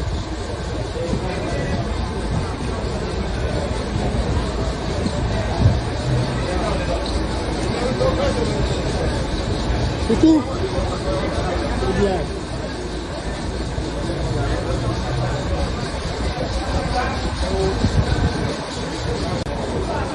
Can you also for me to do some sign? Can you sign here? Can I go in? Can I take it?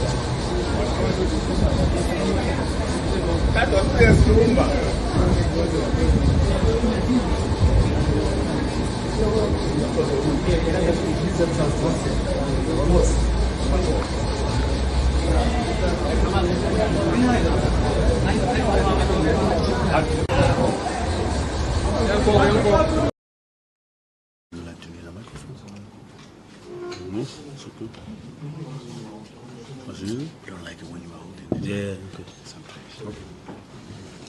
Good afternoon, colleagues, and welcome to the official press conference for the game between Ghana and COMOROS. By way of information, the COMOROS team arrived late last night, around 11 p.m.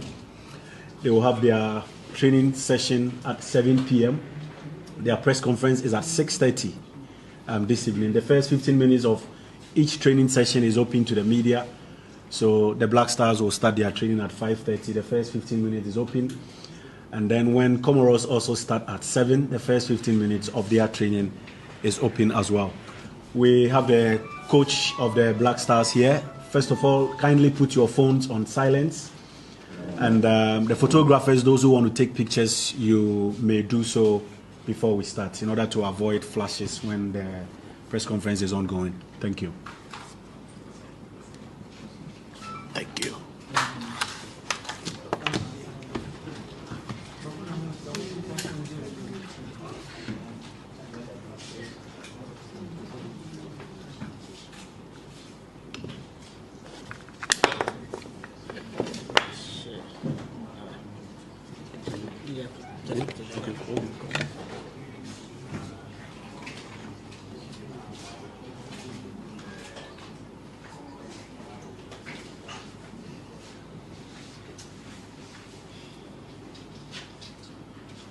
Okay, so let's start now. Coach, before I take the questions, could you please walk us through what has been happening since the last game we played against Central African Republic in terms of team news and how preparations have been? Yes, so far everything went well. We arrived home safely. Surely the boys already having a lot of games at their clubs. This traveling is not that easy for them, but yeah, yesterday we did some more with those also who played. The day before we did a lot with especially those who didn't play, and today I think we will get into the rhythm and get us ready for tomorrow. But everything so far looks well, and yeah, we're happy for that. Okay, colleagues, your questions. Okay, let me start from my right. Coach, my name is Pakwisi. I work with Accra FM. This week, there is a lot of rumors and speculations that after tomorrow's game, the probability that you'll be shown the exit is very high. How is that affecting your mindset? And if it happens, would you feel betrayed by your own country, Ghana? Sorry, let's focus on the game. Unfortunately, he cannot answer that question. Thank you. Yes. Coach, my name is Sedi from Alex24 TV. So ahead of the game, COMOROS literally have nothing to play for, and the Black Stars have a lot to still play for to definitely seal qualification. How are you handling the team's mentality going into this game?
This one is better.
Champion Alidi.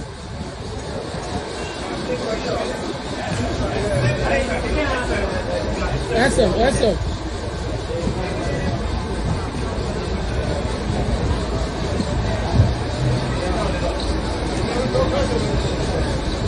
Tutu. Yeah.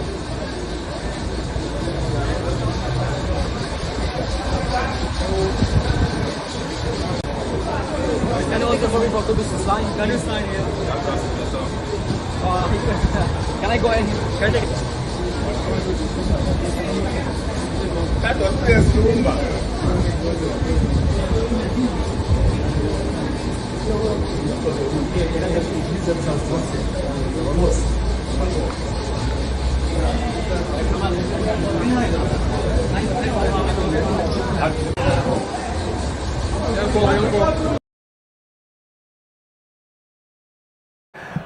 And we are back right here in our Lagos studios via vivxsports. We're bringing you a live commentary from the Group I final World Cup qualifier between the Black Stars of Ghana and the Qualifiers of COMOROS. It's goalless at the break, and Ghana already have mathematically maybe not secured it, but hey, it's home and dry, because Mali on the other hand leading Madagascar 2-0, which means that whatever will deny Ghana of a qualification, it has to be of epic proportion, and tonight I'm not so sure that is going to happen. So we basically are watching Ghana celebrate and enjoy back-to-back World Cup qualifications as the players are coming out of the Accra Sports Stadium tunnel, getting ready for the second 45. Timi still here with me. Timi, are you expecting Odo Atsu to make changes? Yep, definitely. Especially in midfield. Remember, Kwasi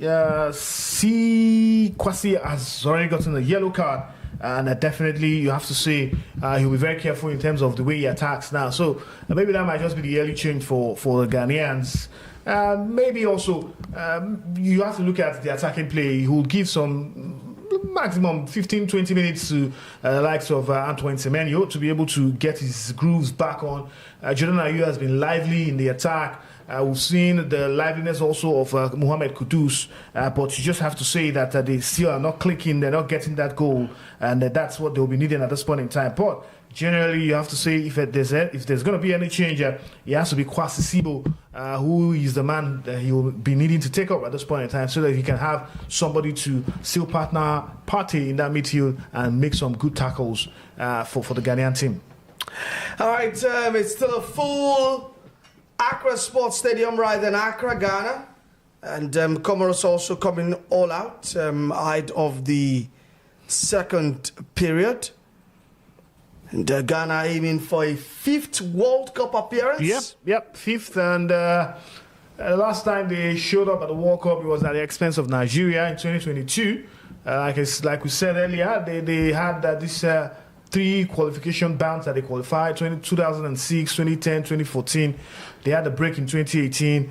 They were back in 2022, and now they're going back in 2026. Tells you how good they've been so far in this qualifiers. 22 points. With the points here they're getting against COMOROS, that will be 23 points in 10 games, an average of 2 points per game, or over 2 points per game. And for the Ghanaians, I think they're taking good lessons from having not qualified for the AFCON, and also getting knocked out in the group phase of the AFCON. Let's just hope that they have a good showing at the World Cup. That's all I'm just asking for from the 9 teams that will represent Africa, maybe 10. If the other players goes our way, talking about the African continent, let's just hope we get as far as semi-finals like we saw Morocco did the last World Cup, where they were just ousted by the last minutes. All in all the very best to the 9 teams, or more or less 10 teams, that will be going to represent Africa on the continent. And looks like we're also celebrating Ghana's qualification, right? You can see at the background, we've got the Ghanaian flag draped right on vivxsports. Are you Ghanaian now? Hey, maybe I'm Opare by name. All right, halftime substitution from COMOROS, actually. Said Bakari is on for the COMOROS side. Second half has kicked off. Don't forget as well that Mali beating Madagascar also could be significant for the playoff run-ins as well. Yep. I think Madagascar will be stuck on 19 points. Yeah. And they might still lose points because according to On the bottom side in this group? Yeah, because like we have to take a look at Group I again and see what the bottom side is. Yeah, but you have to say that's Chad. Yeah, they will take off points from them. The ones they got, the ones they got against Chad, and Chad having just 1 point tells you a lot. Everybody took points off Chad. Yeah. So if you finish second place, you have to return back those 6 points. And so Madagascar, at this point, they'll be praying seriously that they're still in the running for that best four finish for the playoffs. Who knows, that might just be a slight way for the Super Eagles to get into reckoning. If they can maybe get an automatic ticket on Tuesday, who knows, might still sneak in with the playoffs. Remember that Zimbabwe are sure bets to now finish bottom of the group, and Nigeria took only 2 points, which could now become a blessing. A blessing in disguise. Surprisingly, allow this go there. Football, bloody hell! Chance for Ghana to cross in. Cross comes in, but that has been cleared momentarily. Ball still dangling in the Comoros area. Ghana sends another cross in. Chance for Ghana to take the lead, and the lead they take. And guess who scored for them? It's Mohamed Kudus. He has given Ghana the lead right there in Accra, and the fans are delirious. And what a way to start the second half. And you get a feeling that whatever Otoada said in the dressing room has walked a trivia. Yeah, and it has to be that put the ball in the middle of that 18-yard box. Put the ball in the middle of that 6-yard box.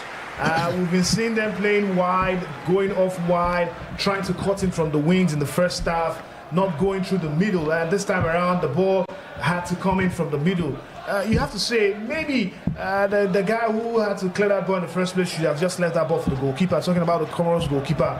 What he just had to do his defending work there.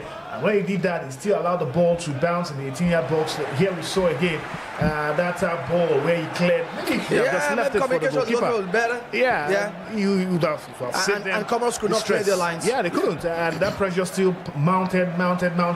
The Ghanaians were smelling that goal, still switched that ball into the 18-yard box, and that sweet pass into the 6-yard box of Mohamed Kudus to just jab home. It was a lovely goal for the Ghanaians. It looked like the assist came from Thomas Partey right there, but let's take a look at that goal again. Comoros unable to clear the lines, and Suleiman just sends that cross in. And it's Thomas Partey. He sends a low cross to the inside the area. Easy tapping. Mohamed Kudus just taps it in for 1-0. Ghana 1, Comoros 0. Comoros will aim to respond immediately, but they've been caught offside. The Accra Sports Stadium is bouncing now, deservedly, because now they are going to North America next summer. Confirmed. That's definitely confirmed. I think the fans should start booking their hotels and tickets. Definitely. The draw's coming up in Washington in December, and by then, booking your tickets. The World Cup is the one for the rich. Expensive tickets. Yeah, you have to say that too. Opening games, group games are going for as high as $600. What? $400. So you have to be rich to be able to afford those World Cup tickets. Are you serious right now? Oh yeah.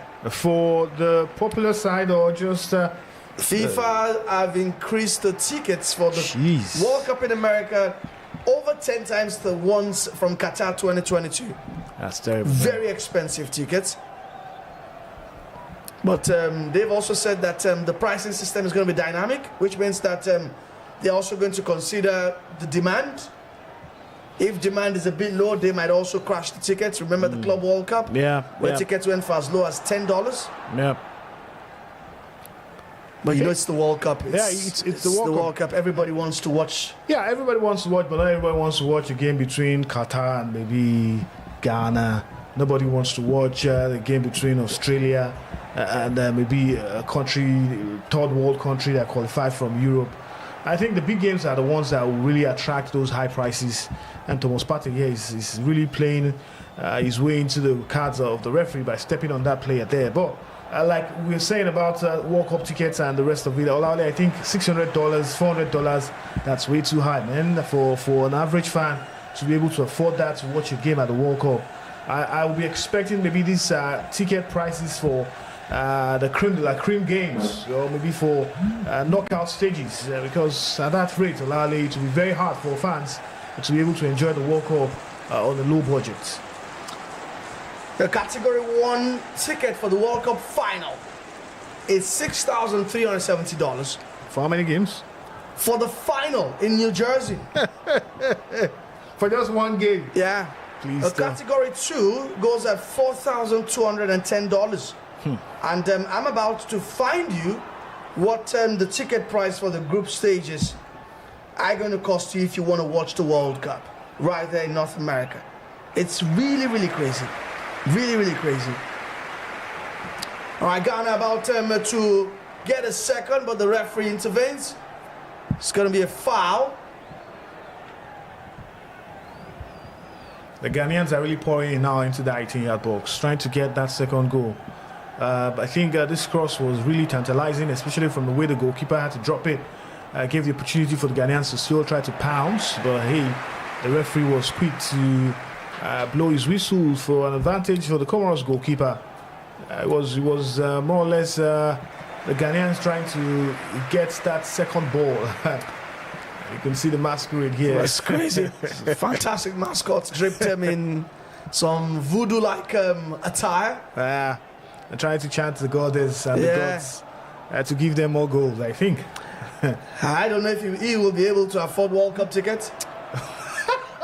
Well, you still have a good day. Yeah, I mean, still got World Cup tickets. I just found out to watch a group stage game in Los Angeles or in New Jersey will cost you $215 at least. Wow. But there's also a Category 4 ticket that goes for as low as $60 to $105. Tell me something I don't know. Yeah. You want to watch in Boston, the group stages, you can find out as low as $60 to $70. But like I said. So averagely, if you want to go to the World Cup now, you want to watch maybe, let's say, 10 games, you budget around $600, $700. Trust me. And if you're going to go as a journalist, that probably helps. You watch 3 games, but hey, accreditation is going to cost you an arm and a leg. Wow. Not to talk about the flight tickets, the hotel bills, your feeding. So maybe it's a good thing we're not going to the World Cup, right? No, we're not sure yet if we're not going. Eh? We're not sure yet, but hey, it's really high on that prices for tickets. I think it's really crazy. I don't know what the criteria is or what the criteria are for trying to get this ticket as high as this. The fans FIFA should consider the fans that are coming from Ghana, Ivory Coast. The World Cup is premium. The World Cup is premium. It's premium, but it's premium. For a World Cup tickets for a group stage match to be going as high as $200, Olale, $200, man. That's crazy. Huge, you don't want to man. convert that into naira. Nah, you don't want to. That person else friend with that. All right, back to the game. Ghana dictating the pace, the tempo. They've slowed it down a bit after getting what they want, but misplaced pass from Jiku there. He's going to go out for a throw-in. And you can see that there's a Mexican wave going on in the Accra Sports Stadium. It tells you that the fans are having a great time right there. It's all fun now, especially after that goal coming in, knowing that the World Cup ticket is sure. What do you expect from the fans? They need to enjoy themselves. They want to also feel like, hey, we're doing something to have a fun time just while we're watching you guys run about with the ball. And the Mexican wave is something let's just do that. Like we saw the mascot also some minutes ago trying to call on his gods and goddesses. Yeah. For more goals, I guess. All right, let's bring you all the results. Burkina Faso. It's just resumed second half. It's goalless at home in Ouagadougou against Ethiopia. Djibouti, Sierra Leone still 1-1. Egypt also lead Guinea-Bissau by goal to nil. And Mali have a 2-0 lead in Bamako against Madagascar. The CAF FIFA World Cup qualifiers coming to a crescendo. And Ghana picking their tickets will make it now 5 African teams.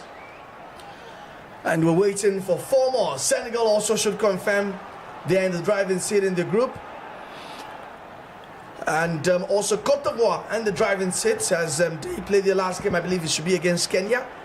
Although Gabon locking behind, or Gabon been dealt a blow with the absence of Pierre-Emerick Aubameyang, who scored the poker. That's 4 goals against the Gambia in Nairobi, but got sent off towards the end of the game. I mean, what a day must have been for the Gabonese. So we're looking forward to Senegal and Cote d'Ivoire. That will make it 7. And who else again? I think our group.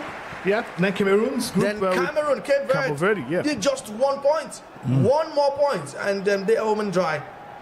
Surprisingly, Cabo Verde going to the World Cup. Oh yeah, they'll be the smallest nation to have done it, behind Iceland. And then what a performance from them a couple of days ago. Came from 3-1 down against Libya. Yeah.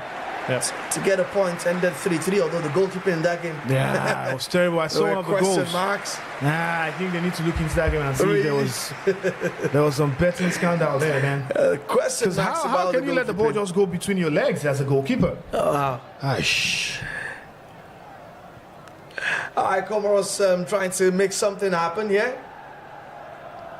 Lovely reverse pass, but Alexander Jiku, I think for me, has been the man of the match. Fantastic display from him so far in that center of defense. Alert to whatever Comoros have brought. Yep. It's been sharp. And he's been very calm too. Yeah.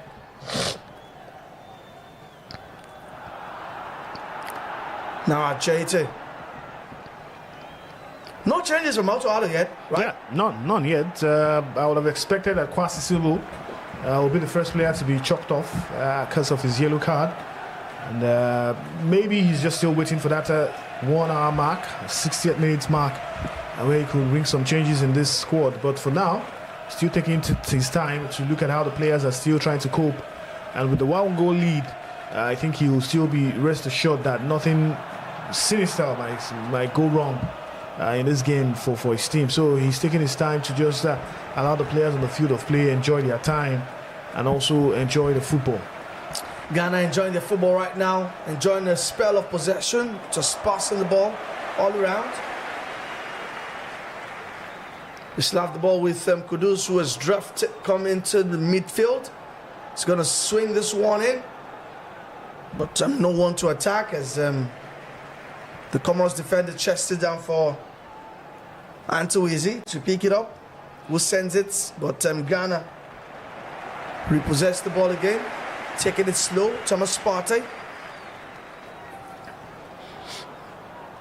Ghana will take their time in here to the delight of the over 20,000 fans at the Accra Sports Stadium. That was a good ball for Antoine Semenyo, but the defender saw that. He knew there was danger lurking behind him, and he just had to block off the Bournemouth striker. We're approaching the hour mark in Accra. Ghana 1, Comoros 0. Ghana safely through to the World Cup.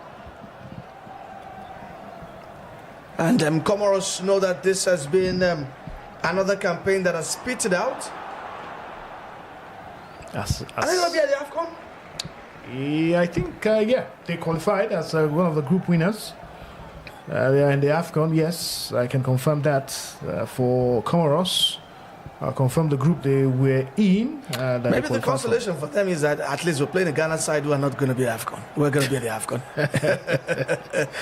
which is heavier, the World Cup or the AFCON? Yeah, man, we're going to have that conversation again. Jordan Ayew now with the ball. It's fouled and free kick to Ghana. And it's Comoros number 8, Yusuf, who has committed that foul. And Jordan Ayew will gladly just fall easily on the turf. You can see cross-section of fans, all smiles.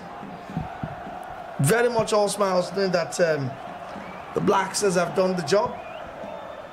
And they can start preparing to head to North America in 2026. Yes, Comoros topped their group in Group A, where they had the likes of Tunisia, Gambia, Madagascar. So they're a decent side. Yeah, 12 points from 6 games tells you a lot. And Tunisia coming behind with 10 points tells you a lot about how good they are.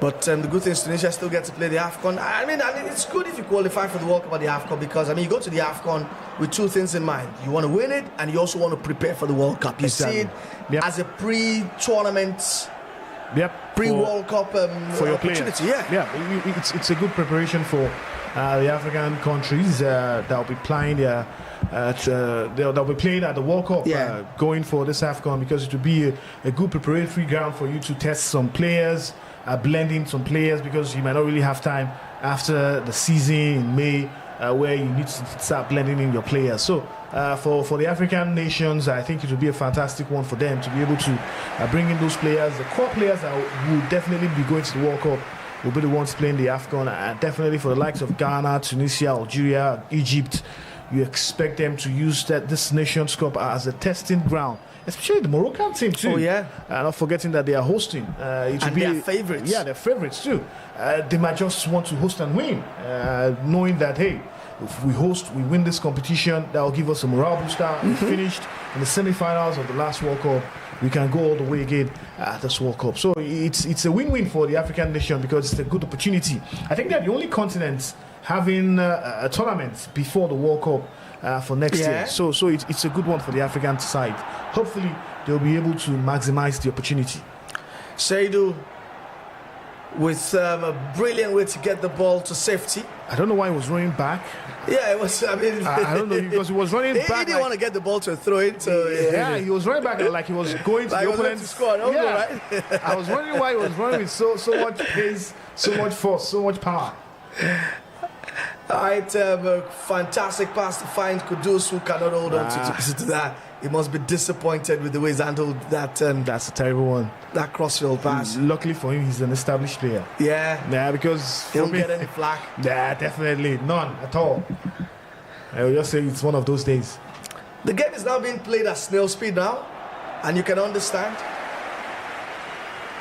But you have to say that the Ghanaians are still very focused in defending. Yeah, they're still very focused also in trying to give those one-on-one markings, making sure they close down their opponents, not giving them spaces, chances to try to operate from. I think the Ghanaians are really solid. They've been solid in this game, and hats off to them. Side sends a cross in, but Thomas Partey will mop it up. Ghana are going to attack on the break now. Kudus to Jordan Ayew. Ayew on the left-hand side, now in the box. Receiving attention from two players, but is unable to get a cross in. COMOROS will clear for a throw-in. If you're just joining, we're right here on vivxsports on YouTube. Remember to subscribe to our channel, share, drop your comments, like as well. The very best of African sports resides right here on vivxsports. And we'll definitely be here for the drama on Tuesday in Uyo. And I don't know where South Africa plan to take that game to against Rwanda. It's a big drama, Be it Johannesburg, be it Durban, be it Pretoria, be it Bloemfontein, be it Polokwane. Wherever, they are condemned to win that game on Tuesday. A win for Ugo Bruce's side takes them to their first World Cup since 2010 when they did host. And we know that they were docked off 3 points and 3 goals for fielding an ineligible player, that's Thibaut Mokoena. And it's gotten them into trouble, which means that the cheaters of Benin could profit, or maybe from a distance, the Super Eagles of Nigeria could profit. And the permutations have been on for the last couple of days. And we've made it simple. The Super Eagles need a 1-0 win and just hope that South Africa drop points against Rwanda. And that's the only hope that they have. Hoping that South Africa don't do 3 points against Rwanda. Exactly. Hoping that Rwanda do us a favor this time, just like Zimbabwe did. And also hoping that we beat Benin. Yeah. They side that beat us in the first leg. And not consider goal. Because any result other than that 1-goal lead, 1-goal win, will now be putting us into some... Yeah, it makes it a bit tricky. Yeah, I mean, if we win the game 2-1, and South Africa don't get a win against Rwanda, then it has to go, because we'll have done head-to-head, we'll have done goal difference, all level, then we'll have to go to fair play.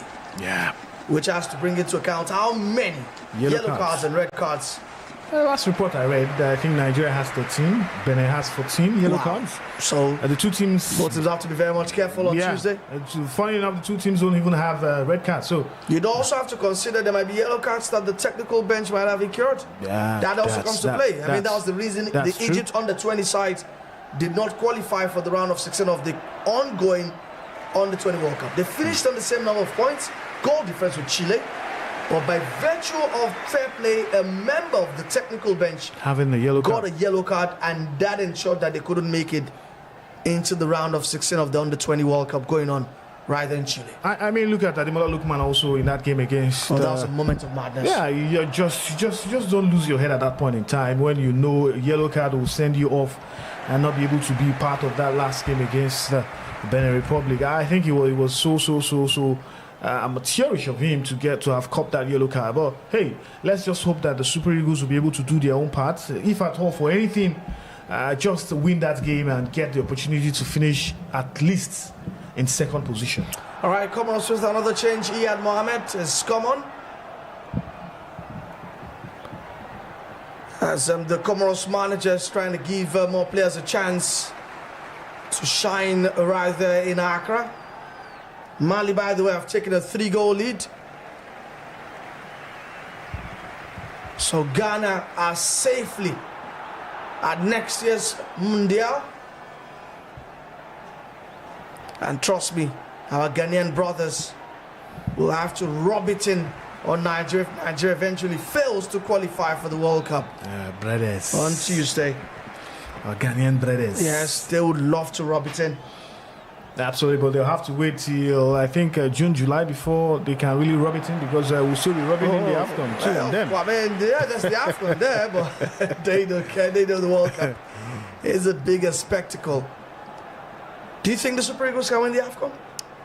Well, at this point, I think it's tricky. The way they've been playing this World Cup qualifiers, it's not been inspiring. I must say, we've been struggling to get goals. We've been struggling to play well. The team is not balanced in a way, especially with the kind of call-ups that Eric Chell has been having. You have a lopsided call-ups where midfielders are paltry. You only have Wilfred Didi and maybe Alex Iwobi as the mainstay midfielders. Frank Onyeka, you can't really count on him. Onyedika had an injury, he couldn't come for this one. And so for me, I think Nigeria, Nations Cup, it will be very, very hard, but then anything can happen. The last Nations Cup we went to, nobody gave them any chance, but they got to the finals, only losing by just a goal to the host nation. So I think if Eric Chell can fathom the way to balance the squad, especially that midfield where he needs loads of creativity, I think maybe the Super Eagles can have a shot at the title I still itself. think that we're in the favourites rank, and I'm not sure we're in. It's just that Super Eagles are a classic tournament team, especially at AFCON. You never write them out. They always find a way to get a lot of stages. But I think in this moment I'm going to have to abandon that POV, because I'm seeing Morocco, I'm seeing Senegal. Absolutely. Those are the teams that you want to beat. Morocco, the host nation, Senegal. I think Egypt are also playing some good stuff with Mo Salah. They look a bit reborn. For Egypt, I think they always start out to deceive in recent times, especially at the AFCON. Mo Salah has not really come to the party to shine well. Yeah, but scored twice in their final qualifier. Yeah, but then the last one they played a couple of days ago. In the tournament proper, they really don't do as much. It's remember, not really. Yeah, he's always coming off from the season with Liverpool, and those might just wear him out before he Even gets his to World Cup showing that was in Brazil, right? Was it Brazil? No, it or was Russia. It was Russia. Yeah, was coming off an injury from the Champions League final against Real Madrid. Yep.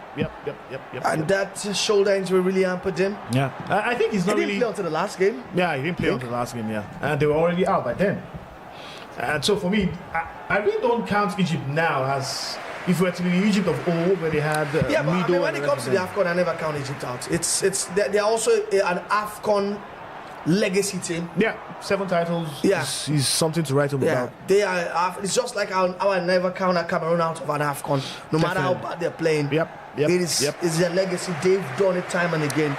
And you have to give them a chance. Like Real Madrid, who go into any Champions League campaign, you always have to put them into the conversation. Always. Yeah. I think they are more or less like the greenhorns. Or, no, not the greenhorns. They are like the unicorns. Yes, yeah, that's the word. The unicorns of the AFCON. Talk about Egypt. Talk about Cameroon. Yeah. Those guys are just in there. They can always pull up that surprise and just go all the way to win it. Ghana with the ball now, having fun. Lovely punt forward for Seydou, who's going to chase and gets it. Finds Kudus on the edge of the box. Lovely turn from Kudus, turn of pace. Just gets the pass in, but Comoros get that one out for a corner kick. But that was good piece of work from the Spurs wide man. Yeah, I think it was a ball waiting to be put into the net just with one pass. But that pass didn't come, and you just have the feeling that Kudus could have done better there, just to play that pass. I think he was too late with his final decision when Antoine Semenyo had already left that position where he put the pass. Corner kick to Ghana. We're hoping to just get that insurance goal, which is the second. And they know that it's game, set, match. Corner kick comes in, but no one to really get an head-to-head.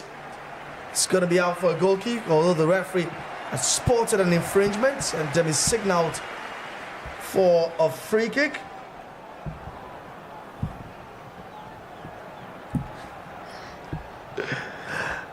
Yeah, that was something between Alexander Jiku, I think. Yep, and another Comoros player right there. Free kick taken, Comoros back up and running. They seem to have lost the urge to want to, get forward and get something out of this game. But you can understand.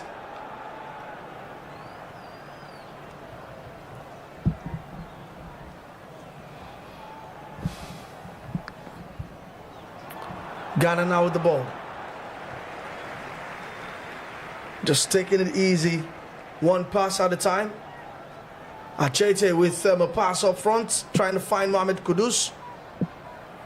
But Comoros mop it up with Solibi. And I mean, Selemani was lively in the first half at phase of the game. I think he's been taken off as well.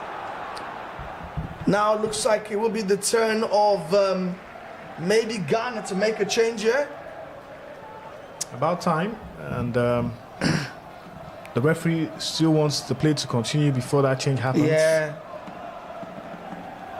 Comoros send another cross in while we await that change, most likely from Otuado's Ghana. Comoros with a rare foray up front. Selemani now the ball. It's not been taken off after all, but he seemed to have dropped down in energy levels. Sends that cross into the box. First time I think Comoros making a cross. It ricochets off a Ghanaian player, and that was a moment of worry for the Blacksters. Unchamanga now with the ball, the captain. Comoros enjoying a rare spell of possession here. Now it's side with the ball. Finds Selemani. Side back with the ball. Lovely exchange of passes there from Comoros. But Benjamin Asari will come out coolly to claim this one. No worries for him because that ball was in his territory. And definitely he saw the danger lock in. He saw the danger coming. Had to come out from the 6-yard box to pick that one up before the ball could land. I think the Comoros guys are trying their best to see if they can just get one goal. But why do you think Otuado hasn't made any change yet? Well, it's really confusing at this point. I think the game is still balanced in a way. In as much as the Comoros guys are trying their best to nip in some good passes into the 18-yard box, I think the Ghanaian side have been able to snuff out every attacking play from the Comoros guys. I think we're about to see 2 changes from him actually, and just when you're talking about the devil, he shows up. Speak of the devil, Otuado is about to bring on number 15 shirt, and that is Pepra. As Sibo comes off, it's actually a 3 change. Kwasi Sibo, Mohamed Kudus, and Alidu Seydou all coming off for the Blacksters of Ghana. And we have incoming Kojo Pepper Opong, number 15. Joseph Pansel, the number 13 shirt, and Kilebe Yirenki with sporting jersey number 3. Yeah, fresh legs to be able to run around and also make sure they keep their defense watertight. I think it's a good call from Otto Addo to be able to bring in fresh leg. Kudus already got a goal, no need to punish him more, just to save his legs for his club at this point in time. And also the wing backs having to make way for fresh legs so that those runs could still come in from their wings. Joseph Pansel plays his football MLS side, LA Galaxy. Yeah, he'll be feeling at home at the World Cup. Oh yeah, definitely. And Kojo Pepper plays at OGC Nice in the French Liga. Now it's time as Pepper gets involved from the off. Fresh legs, fresh impetus, fresh energy coming from Ghana. They look a bit reinvigorated, but Comoros snuffed out that attack. As they will try to carve something out on their own. We're on the 77-minute mark of this game. 13 more minutes to wrap things up at the Accra Sports Stadium.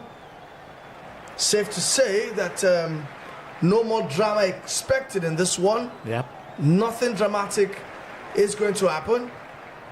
Ghana, I'm sure that FIFA and their social media platforms definitely have got Ghana ready to have the qualified inscription. I think the graphic guy are already working on that. Yeah, definitely. They're working on that right now. And I'm also sure the guys at vivxsports as well are working on the graphics to announce Ghana's qualification to the FIFA World Cup in 2026. I think it's really interesting for the Ghanaian fans actually that they'll be going to back-to-back World Cups. But I think for them it's a joy to be able to live those memories of being at the World Cup, participating at the World Cup, a World Cup that has been expanded from 32 teams to 48 teams, giving Africa more slots. Tells you the story of how well Ghana have been able to utilize this opportunity. Lovely work from John Parson on the right there, but the pass to free up Yirenki. That was a poor one. I beg your pardon, pass the free up Pepper. It was just not good enough from Pepper, but that was great work from Joseph Pansel, the MLS guy. I could see his ideas there, trying to put the ball behind the legs or between the legs of the defender, but then it was still a poor move from him. And talk about qualification for back-to-back World Cups. I also think it helps your players. It helps your federation. Yep. It's a lot of money you get from FIFA these days. Massive one. It's a rich federation. As of 2018, it was $9 million. Oh yeah, and so now, also, you know that your clubs also get a lot of money. Yeah. For your players participating at the World Cup. So, I mean, economically, even for the economy of a country, it's a lot booming. Brands want to do a lot of stuff because of the country's qualification. Activation here and there. Exactly, and that's what Nigeria might miss out on if they fail to qualify again. They'll be back-to-back World Cup misses. You know, your players also are not there to really put themselves out in the shop window to the very best of clubs across the world. Especially when you have some of your best players playing their best football at this time. Yeah. European scene. Talk about Nigeria's got back-to-back CAF Player of the Year winners. Ademola Lookman, Victor Osimhen. And they are unable to make a World Cup in a 2 cycle. That's 8 years. Yeah, it's terrible, man. That's a terrible one, if you ask me. It's not looking good for the Nigerian players, especially for the ones who are peaking at this point in time. I was explaining, the next time Osimhen goes to the World Cup, hopefully in 2030, he'll be 30 years of age. That will be past his prime. Yeah, he'll be 30 years. And I mean, we're talking about in the car coming to the studio.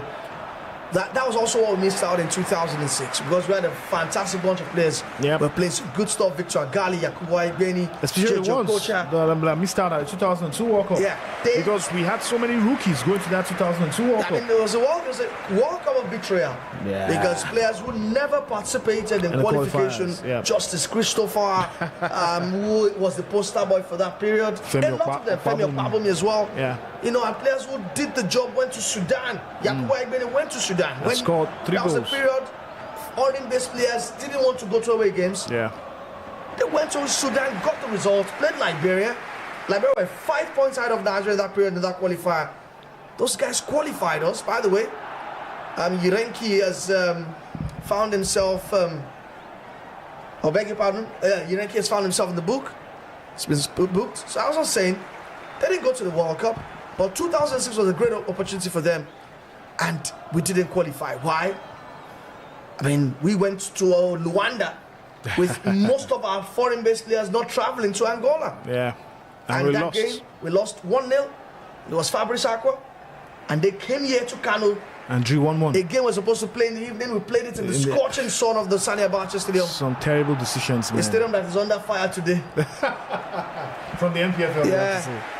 And we drew that game 1-1. I think the worrying thing for that 2006 World Cup was the fact that we had some very good quality players who could have done very well for themselves on the world stage. Like you mentioned, Victor Agali, Yakubu Ayegbeni in there. Agali was playing great football at Schalke for the Bundesliga that year. Yeah. It was just terrible that they... To know that he played in the qualifiers for the 2002 World Cup and still couldn't make it to that World Cup tells you a lot of story too about that.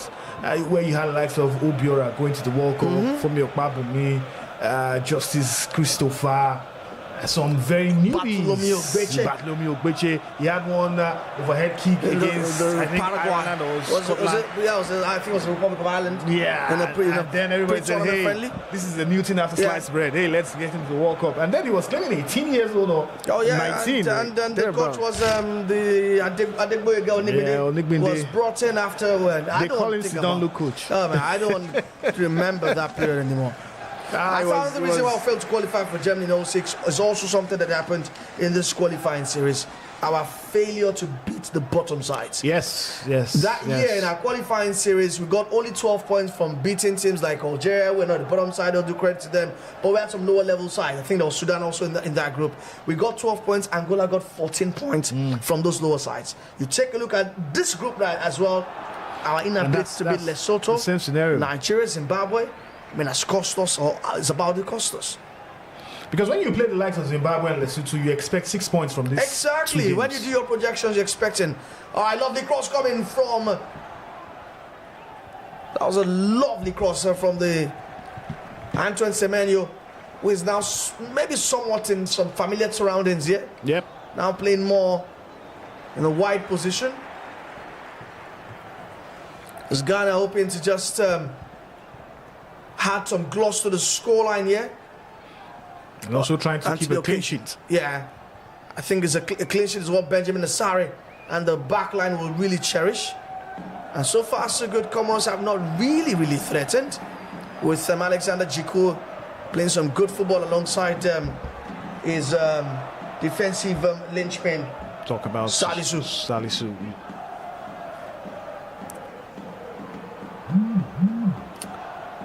We are closing in on full time. It's Ghana 1, Comoros 0. Let's check some other results for you. Burkina Faso had earlier taken the lead against Ethiopia. Djibouti, Sierra Leone still remains 1-1. Egypt holding on to their 1-0 lead over Guinea-Bissau. While Mali, like we reported earlier on, 3-0. They lead at home to Madagascar. And let's just give you an idea of what to also expect tomorrow, because the CAF World Cup qualifiers are coming to a close. Don't also forget that there's African presence at the FIFA Under-20 World Cup quarterfinals. Morocco in action. In fact, that game, I believe, should have kicked off right now. They're taking on the United States of America. Let's quickly bring you updates on that as well. Morocco lead by 1-0. And we don't need to talk about Morocco and their rise, not only on the continental stage, but globally. The investment, massive investment they've made has ensured that every level of the football, even the women's game, have been seeing a lot of gains they've been making. I think they are one nation African countries could copy in terms of developmental football, in terms of going from bottom to top approach, how you create opportunities for the young stars and also for the thriving ones to be able to enjoy their football in the country. I think the Moroccan FA, they've done some very fantastic work, and with the support of the government too, we have to say. Yes. Because I hear the support of the kingdom. The kingdom itself really supporting the drive for football. And you just have to look at how well they are trying to even collaborate with the likes of Spain and Portugal to host the World Cup. And so it's an all-round thing for the Moroccan side. It's an all-round development. They're not just looking at the Atlas Lions themselves. They're looking at the women. They're looking at the young stars. They're looking at their clubs also doing well on the continent. So it's a wholesome package from the Moroccan FA, and you have to give it to them. It's something I hope maybe one day Nigeria will copy and learn. Yeah, and we shouldn't be looking at the Premier League or England. Just look within. Just look within. Look within Africa. Look what Morocco is doing. Look what South Africa is trying to do. Ghana also having some reforms in their football that in the long term and even in the medium term would really help their football as well. I mean, their league is getting vibrant gradually. I mean, they've got television sponsors. By the way, back to the game. Jordan Ayew has been withdrawn alongside Antoine Semenyo. Yeah, resting their legs now. Yeah, the final batch of changes from Otto Addo. We'll confirm for you just in a bit. We'll be coming on to replace them. And we can tell you that Christopher Bonsuba and Brandon Thomas Asante, who plays his football, last time I checked, at West Bromwich Albion in the English Championship, have come in to replace the door. All right, tomorrow the CAF World Cup qualifiers as Comoros also prepare for another change. I think they've made like 15 changes already, just exaggerated though. Just exaggerating, but Rafik Said is off, and on comes Mohamed El Fardouben. Tunisia will have a chance to celebrate their World Cup qualification in front of their fans. They take on Namibia at 2 p.m. South Sudan take on Togo. We have Equatorial Guinea against Liberia coming up tomorrow, another dead rubber. Sao Tome and Principe will take on Malawi, while Mauritius will host Aliou Cisse's Libya. And I'm not forgetting, tomorrow we've got Cameroon holding on to something thin in terms of their hope. They're up against Angola, while Cape Verde have it easy on paper against Eswatini in Praia. Remember, a point will be enough. Comoros with a chance there, and it's the new guy who's come on, El Fardouben. That should have been a sitter for him. Actually, it's another of the new entrants, not El Fardouben, but that was a tantalizing cross from the right. It was an exciting one. Good dummy from Fardouben. Yeah. The finish was just what needed to wrap that up. I think there was too much power on the ball. Too much power, yeah. You just didn't need that much power for that kind of ball. Too much power. All right, wrapping up tomorrow's qualifiers. Lesotho in our group will take on Zimbabwe. A dead rubber game, eh? It's a dead rubber game, obviously. And don't forget, the Super Eagles up against the Chasers of Benin, 5 p.m. on Tuesday. And all of the live commentary right here on vivxsports. So remember to subscribe to our YouTube channel. Share with your friends as well. And tell them this is where the very best of African sports resides. Free kick to Ghana. We're now in the 90-minute territory right there at the Accra Sports Stadium. Just a minute away from 90. As Ghana are trying to just steer things and ensure that they wrap up their qualifying campaign on a very, very good note with a win. Throw into Comoros. Comoros will be open to at least rain on the parade, which the Ghanaians won't really care about. They know that World Cup qualification is very much sealed. I'm sure they'll be getting a congratulatory message, not only from the GFA boss, but also from the Ghanaian President, John Mahama. I'm sure that John Mahama will be very much happy with the lads tonight. Maybe they get Melajes from the president, who knows? For qualifying? Yeah, who knows? They've not won the title yet, eh? I think this is the basis of all the bases of football, qualifying for tournaments. And a nation as big as Ghana, you expect them to always go through for these competitions, the likes of the AFCON, also not forgetting the World Cup. Yeah. The female football, also the WAFCON and also the World Cup. You expected them to qualify.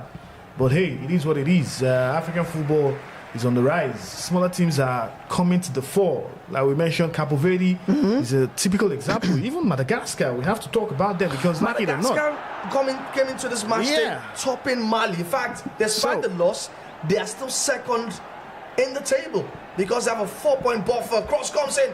Benjamin Asari punches that one. But COMOROS still lurking, but Ghana will have a chance to mop things up here with John Panther. Lovely way to dribble. 4 minutes will be added on in Accra. Like I was saying earlier on, Madagascar, despite the loss today, are still second in the table, right? Yep, they still are because with 19 points. And that's credit to them. Yeah, we have to look at this because you like it or not, they gave Ghana a fight for their money. And we saw them at Chan as well. In fact, majority of the players at Chan are also prosecuting this World Cup qualifiers. Yeah, if you remember vividly well, in 2019, I think they were one of the teams that beat Nigeria. Oh, in the yes. group stage.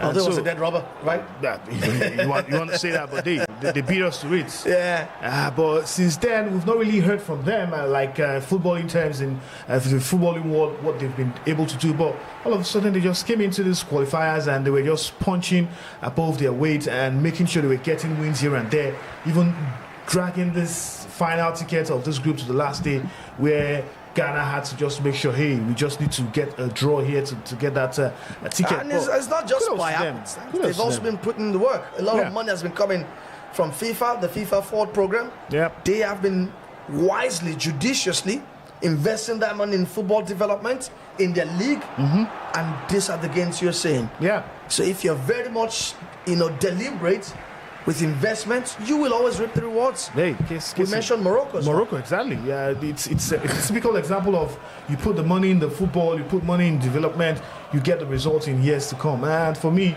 it's no brainer that these teams or these countries are progressing in terms of world football, in terms of qualifying for tournaments, age grade football. Let's not forget Senegal also, who are also doing very well in terms of football on the African continent. They've been on the rise in a way, from their cadets team on the 17 and the 20, even their female team also. And there is Nigeria. They're doing well.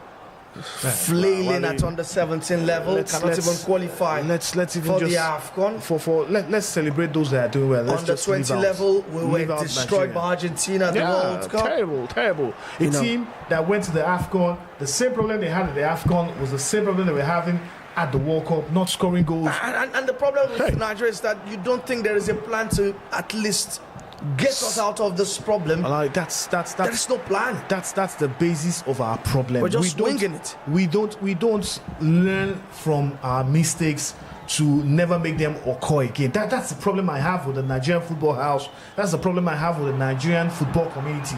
We don't learn from this mistake to not to repeat itself. Instead, we keep having the same problem over and over again, recycling the same problem, recycling the same complaints, recycling the same issues. And when the issues come again, we'll say, okay, we'll go back to the drawing board. But lo and behold, when we go back to the drawing board, it's nothing to write about. COMOROS with a little opportunity to make something happen here, but what a recovery. But it's still very much on. Great work from the COMOROS new guy there, El Fado Ben. Danger still very much active. COMOROS in the box. Cross comes in, but what a block. That was a block, but it leads to a corner kick. COMOROS with a late siege here. They're trying to get something late on. Is this saving the best for the last? Apparently. It's now 4-1 in Bamako. Mali lead against Madagascar. Burkina Faso have taken a 2-goal against Ethiopia, but Ethiopia have got one back. It's 2-1. Some late show here. Sierra Leone also have taken the lead against Djibouti. It's 2-1. Corner kick comes in, but Ghana will have a chance to clear. But COMOROS sends a longer range effort. But that sails very much over the post, and that should be the cue for full time in Accra. 4 minutes of added time completely elapsed now, and all we're waiting for is the full-time whistle, and that will ultimately confirm Ghana's qualification, which has been done. Ghana have qualified for the FIFA World Cup in USA, Canada and Mexico next year. And scenes from the Accra Sports Stadium as they celebrate the high heavens. Bouncing castles. Bouncing castles, like Timi has said. And you can see the banner there. We are fifth for greatness. Yeah, you have to say the Ghanaians, symbolic of their fifth World Cup appearance now coming through. It's a great one for them. I think they've done very well for themselves. They've been able to pick themselves up from the shambles of getting knocked out of the AFCON group stages, not qualifying for the next AFCON in Morocco, and now they're going to their 5th World Cup. You have to give credit to the players who have stood up even when they were down, when they were like in the ashes. They had to still bring themselves together, win matches. Remember the first leg of this match between them and Comoros, they lost it, and that was the beginning of the qualifiers. There were fears that, hey, maybe what happened not qualifying for AFCON might just be repeating itself. And hey, but they got themselves together, they gathered themselves together, the players are united as one, and now we are seeing the results where Ghana will be showcasing their talent in the United States of America, Mexico, and Canada for their 5th World Cup. It's a good one for them. Good one for them, and congratulations to Ghana. Yes, let's give them the Shekari and bell. Congratulations to them and to our Ghanaian brothers and sisters and our fans who are in Ghana. vivxsports will say massive congratulations. Let's hope that come Tuesday, you in turn will also congratulate Nigeria, hopefully, for qualifying for the World Cup. And see, as we wrap things up, do you believe that come Tuesday about 7 p.m. Nigerian time, that Nigeria will have qualified for the World Cup? Well, I don't think we will have qualified, because I think I think South Africa will beat Rwanda. Okay. Because they need that 3 points. I think they're going to get that 3 points at home, like it or not. The only thing I'm just worried about is, can we score goal and not concede against Benin Republic? That's my worry. I feel the Super Eagles are struggling to get goals. They are struggling to get clean sheets, and that's the only problem I have. But going into that game, I think the boys understand as it is now that they need to win that game by fire, by force. But what I don't know here is whether Nigeria will qualify automatically on that day. But one thing I know is that we can beat Benin Republic, but South Africa would also want to beat Rwanda. All right, let's confirm all the full-time results for you. Burkina Faso against Ethiopia is still 2-1. We're in the 3rd minute of added time. Djibouti have lost to Sierra Leone 2-1.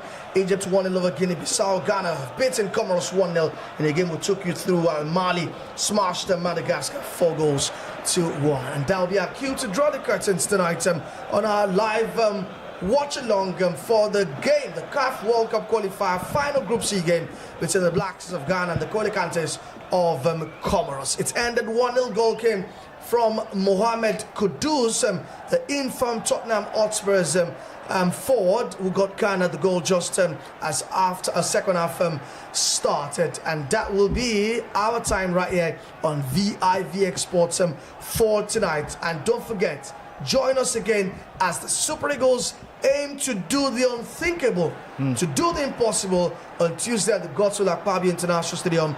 And kickoff time for us right here is 4 p.m. So make sure that you are very much here with us from 4 p.m. come Tuesday. Timi, thanks for coming along. Always a pleasure, Wale. All right, and thanks to everyone out there also for watching along. Remember to subscribe to our YouTube channel. It's vivxsports, the very best of African sports resides right here. My name is Wale Adigun. Thank you very much for watching. We'll see you next time.